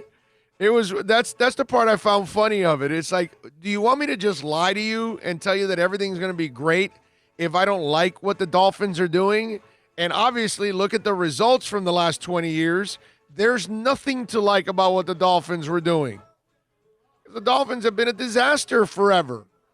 And most of the moves they made were really, really stupid moves. I'm still looking for it because I want to read the exact quote to you because I just found it humorous because I get it all the time. It's fans that you're such an emotional cripple that if I say something negative about the team, I must hate the team, which I probably actually love and root for the team more than most of you. So also selective hearing. They only hear what the portion that they want to hear. Right. And then they think it's always negative, and then they never want to hear any of the positive things sometimes that they do, which were rare in the last 20 years, but, it happens.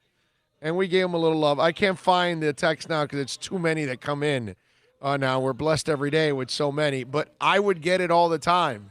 And then now they hear me like the last year about a lot of the things that they're doing. No, and remember, I'm not a phony, okay, by any stretch when it comes to this stuff. I could be a phony for many other things, but not for this, because I'm the guy that said put Chris Grier in place and fire Tannenbaum and Gase, which was, again, to the average Dolphin, he's being negative. He wants to fire everybody and this and that. Meanwhile, that's exactly what they did. So they did what I wanted them to do. So obviously I got to be positive about a move that I wanted them, I predicted. Before they made it, I wanted it. So I can't be a phony about it, right?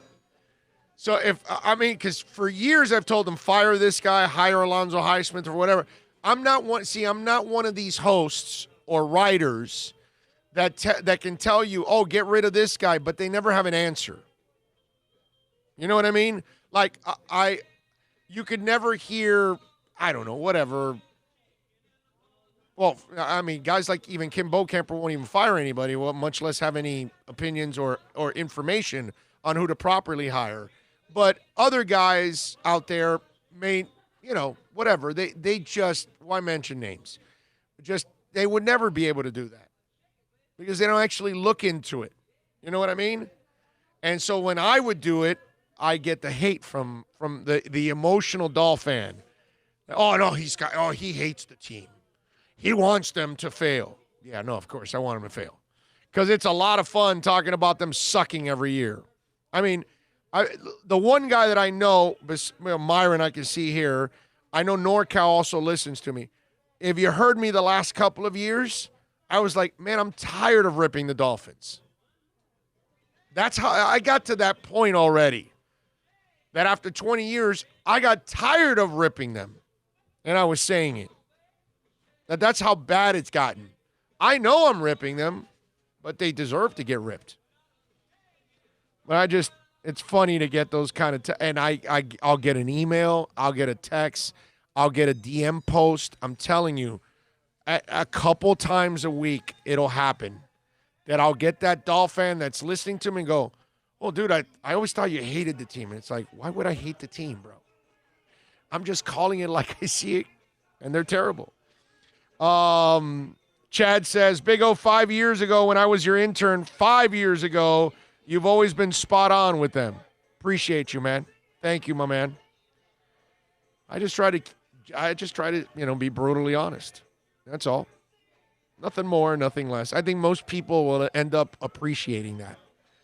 It's the butthurt emotional fans. They, unless you're telling them they're going to win 12 games every year in the Super Bowl, that's all they ever want to hear. If you give them the reality, they don't want to hear the reality. A lot of brutal going on for the last 20-plus years. Yeah, unfortunately. Now, in something funny and entertaining, the NBA now is going to have their training camps, and then everybody's going to go to the bubble in Orlando. Now, they probably don't want you outside. They probably don't want you going to strip clubs. They probably don't want you calling your IG models over, right? Because they don't want to build up any kind of COVID-type issues, correct? You're going to be stuck in a bubble. I don't know what you're going to do with your teammates, play cards, poker, whatever it is, one-on-one, video games, all that stuff, right? The NBA is assisting their players in other ways so they can enjoy their time in the bubble. I bet you don't know how they're going to do that, Bill. I bet you have no idea how the NBA They're is have going to make mobile strip clubs, those big party vans, No, mobile sir. strip club. No, sir. Are you ready for this? The NBA will face tight restrictions while playing high-stakes games in the Disney World bubble. Yep. But at least players will be able to unwind with marijuana. That's right. Sources say the NBA and the NBPA have agreed to conduct performance-enhancing drug testing during the season, but tests for recreational drugs will be suspended. So players now will be able to bring a little weed to the bubble. There you go. So while you're sitting back watching your movies on Netflix and you're off, while you're off playing video games, you can be smoking a little doobie. Because of interstate crossing and stuff like that, the only players who should be bringing it are the Heat and the Magic. The rest of you guys hook up when you get to Orlando. I disagree with you. The guys coming from Denver and Washington, you want those guys coming stacked. Yeah, but you're traveling over interstate lines. It becomes a problem. It does. You're on a chartered jet that they don't check. Okay. Well, if you're on a charter, I'm just NBA, saying, bro. They're not you and me, bro. They're on a chartered jet. And I'm just trying to keep testing. I'm just trying to keep people from making bad headlines. You know what I mean? They're And not testing. So the NBA will reportedly stop drug testing during its coronavirus hiatus.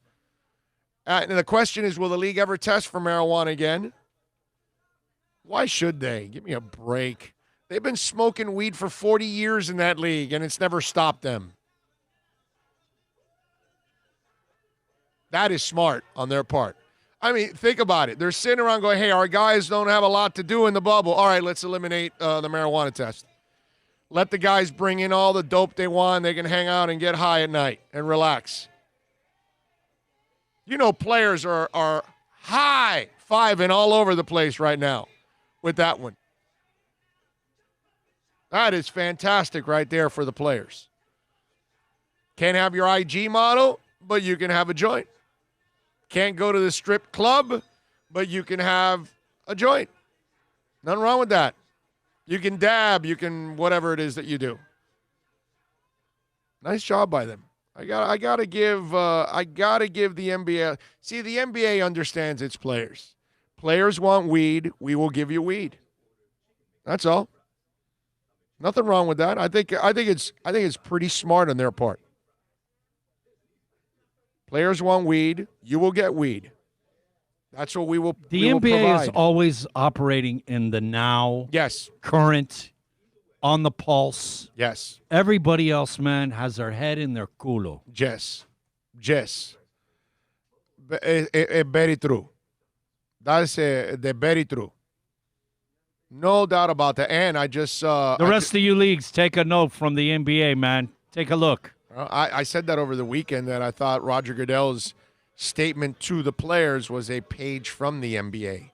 That's something that the NBA would do to reach its players by answering back their promo that they put out. But for, they're for clueless Black Lives ass to actually come out and say it. Let's face it, bro. Right, yeah. Was it expected? No. No. For them to actually do it, way overdue, guys. You need more of that. Yeah, but I am amazed at the NBA not testing for weed. That is pretty hilarious, man. Pretty hilarious. Big O, everything here is from Colorado. They can wait till they are here. Okay. All right. I'm with you. Drubo says, hits from the bong. Ortiz says, is the NBA going to supply the players with escorts? No escorts. No escorts. Weed. Okay, that's your escort. Weed. I like that idea of a mobile strip club. You know, one of those big party vans. Right? Yeah. I mean, it's anything's possible. All right, anything is possible. Gronk. I got to give Gronk a little love here. Gronk is doing something really, really classy. A high school team locally ended up losing all of their equipment after a fire. Gronkowski and the Tampa Bay Buccaneers are stepping up for a big local high school football program. A blaze broke out at Blake's High School campus in Tampa last month, with an estimated $15,000 worth of supplies destroyed. The team said it would be nearly impossible to replace all the equipment in time to prepare for the 2020 season, saying it simply isn't in the school's budget. But there's great news for the Yellow Jackets. The 31-year-old tight end and the Bucs are teaming up to get the program back on its feet, with Gronk announcing their decision to help out in a WWE promo-style video on Instagram. Let's hear Gronk. Hey everyone, last week we heard about an unfortunate incident in Tampa where a fire burned down a high school storage shed full of their team's football equipment. Sadly, they lost it all. Well, the Gronk Nation Youth Foundation and my new team, the Tampa Bay Buccaneers, are all about helping youth reach their full potential. So we're gonna do just that. To the Blake High School Yellow Jackets, you're getting a brand new storage unit and new football equipment to replace everything that was lost, courtesy of our foundation and the Tampa Bay Buccaneers Foundation. So keep working hard this summer, stay active, and stay healthy, and my new teammates and I are looking forward to seeing you soon. There you go.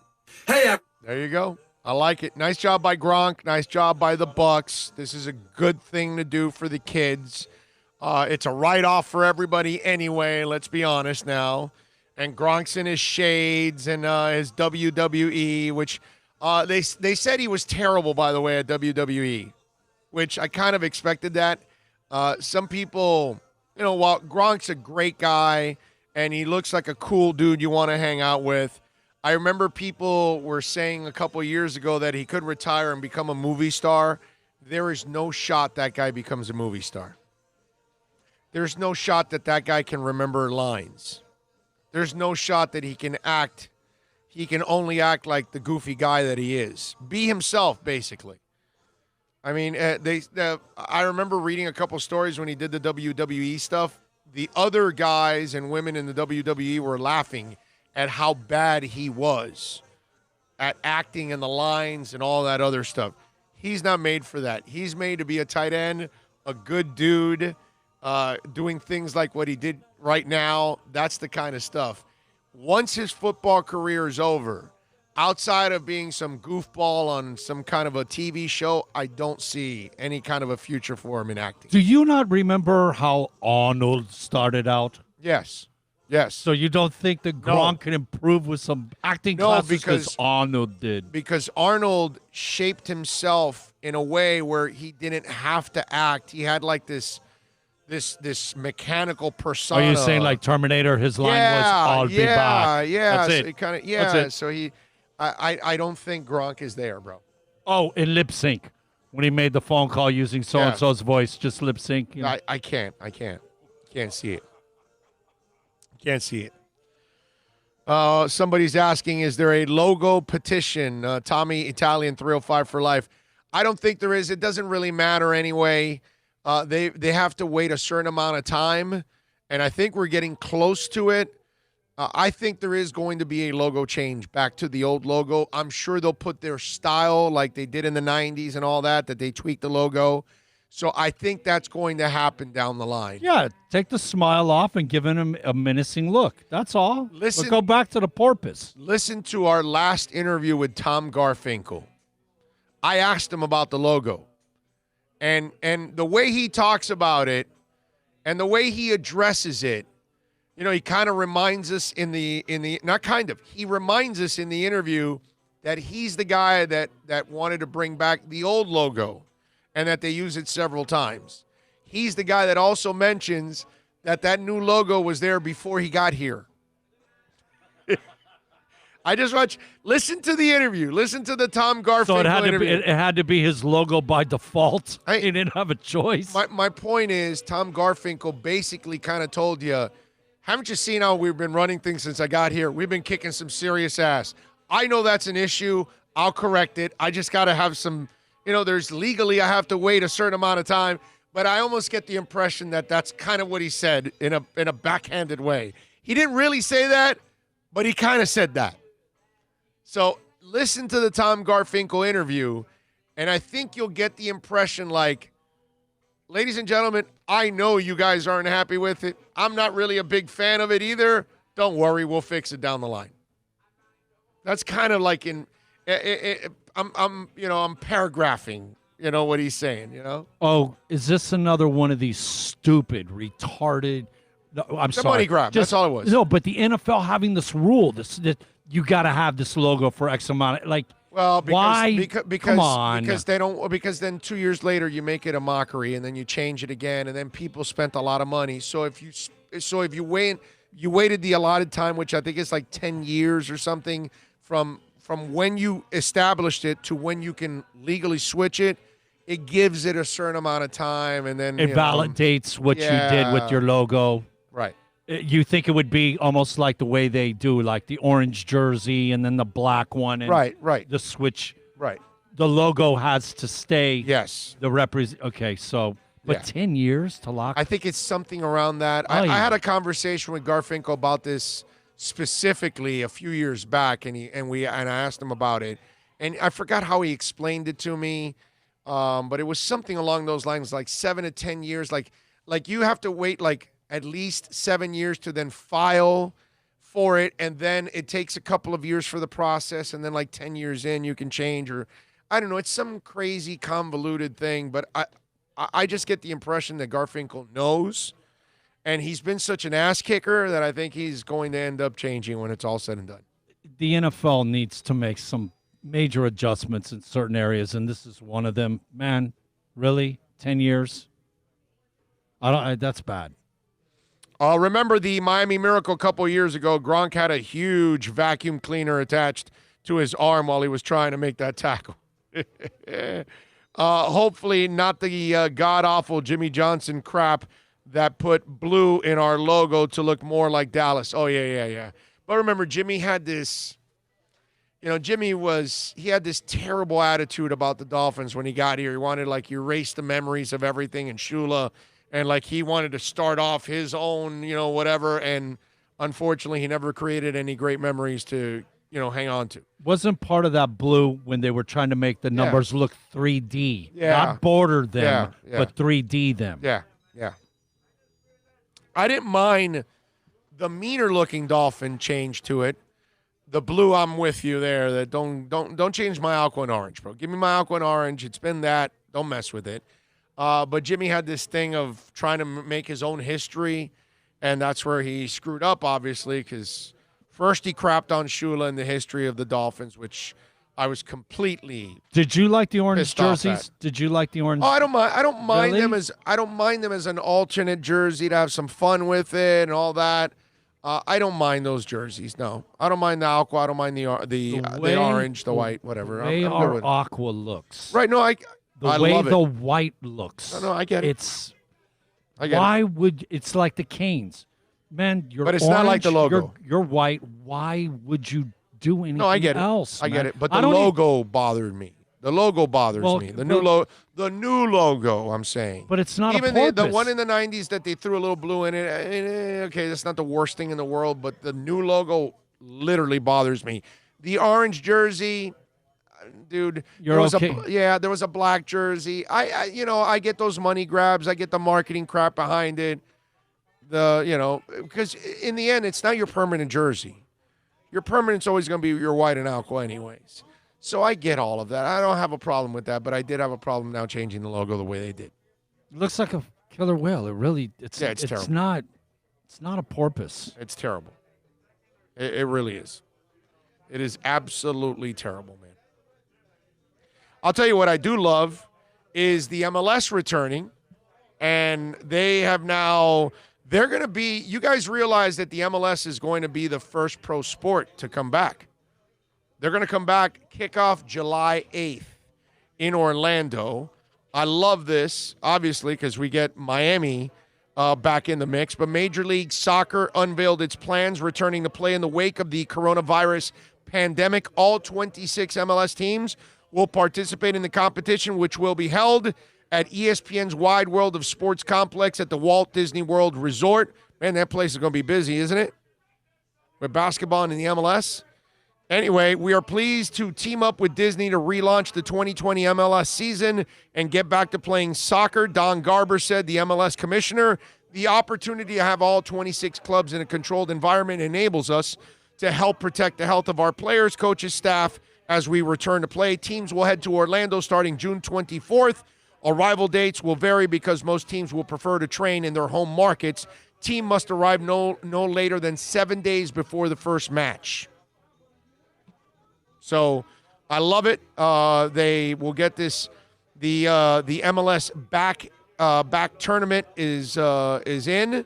So I love it that they get to play all of this. They'll have 5 remaining seeds. By the way, this is how the whole thing is going to break down. The tournament will consist of a group stage, which each team playing 3 matches, following by a knockout stage. The finals will be played August 11th. The teams will be divided into a total of 6 groups, with the top 2 teams in each group, plus 4 the 4 best third-place finishers qualifying for the round of 16. For the remaining of the 2020 MLS season, Nashville SC will be moved to the Eastern Conference. The Eastern Conference will have 3 groups, 1 consisting of 6 teams and 2 consisting of 4 teams each. The Western Conference will have 3 groups, each consisting of 4 teams. As the host club, Orlando City SC will be given the top seed in Group A, and they'll be given a 6-team group and will play in the first match on July 8th. The 5 remaining seeds will be 4 semifinalists from the 2019 MLS Cup playoffs: Atlanta, LAFC, Seattle, Toronto, and Real Salt Lake, which has the next highest points total in the Western Conference from the 2019 season. The draw for the tournament is Thursday at 3:30 Eastern. Initially, there will be 3 matches held per day, 9 a.m., 8 p.m., and 10:30. That is awesome. I'm going to be watching a lot of soccer, man. All the group stage matches will count in the regular season standings, with the winner of the tournament earning a spot in the CONCACAF Champions League. Regardless of whether there's a U.S. or Canadian club, the winner will replace the berth previously awarded to the MLS regular season points leader in the conference opposite of the 2020 Supporters Shield winner. In addition to matches that count in the regular season standing and the Champions League berth, players will have the opportunity to earn additional bonuses as part of the $1.1 million prize pool. All told, 54 games will be played over 4 weeks.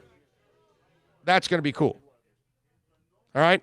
Now, once the MLS back tournament is over, MLS plans to continue its regular season with a revised schedule in home markets, followed by an MLS Cup playoffs and the 25th MLS Cup. The dates are still to be determined for the playoffs and the MLS Cup, while the final number of matches and the schedule for the remainder of the 2020 MLS season will be announced in the coming weeks. In a bid to maintain health and safety of players, staff, and other supporters and personnel, MLS, in conjunction with the league's infectious disease experts, have developed a COVID-19 testing plan that will be implemented the entire MLS is Back tournament. In addition, MLS will make a contribution to the Central Florida residents beginning June 18th. So there you go.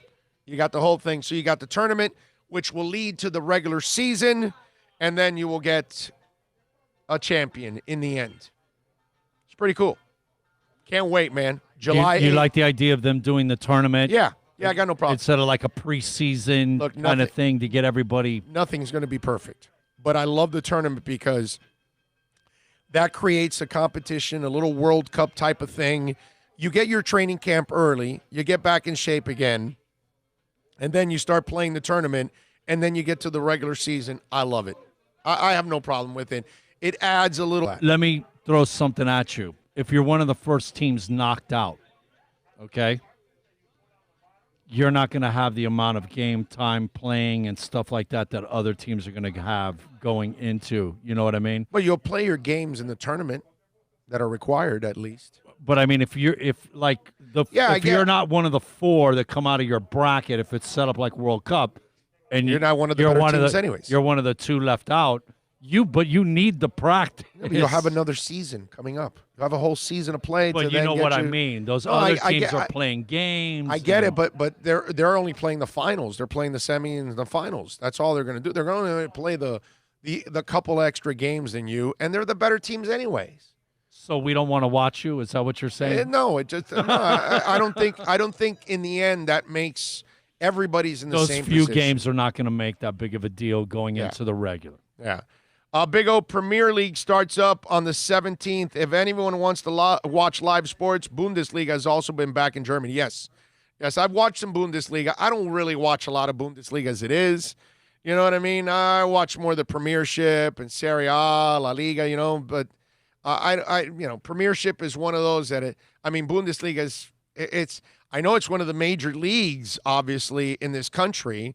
It's one of the top 5 leagues in this country, but still, it's not. I don't find myself watching a lot of Bundesliga. I'll watch it now because I don't have a lot to watch.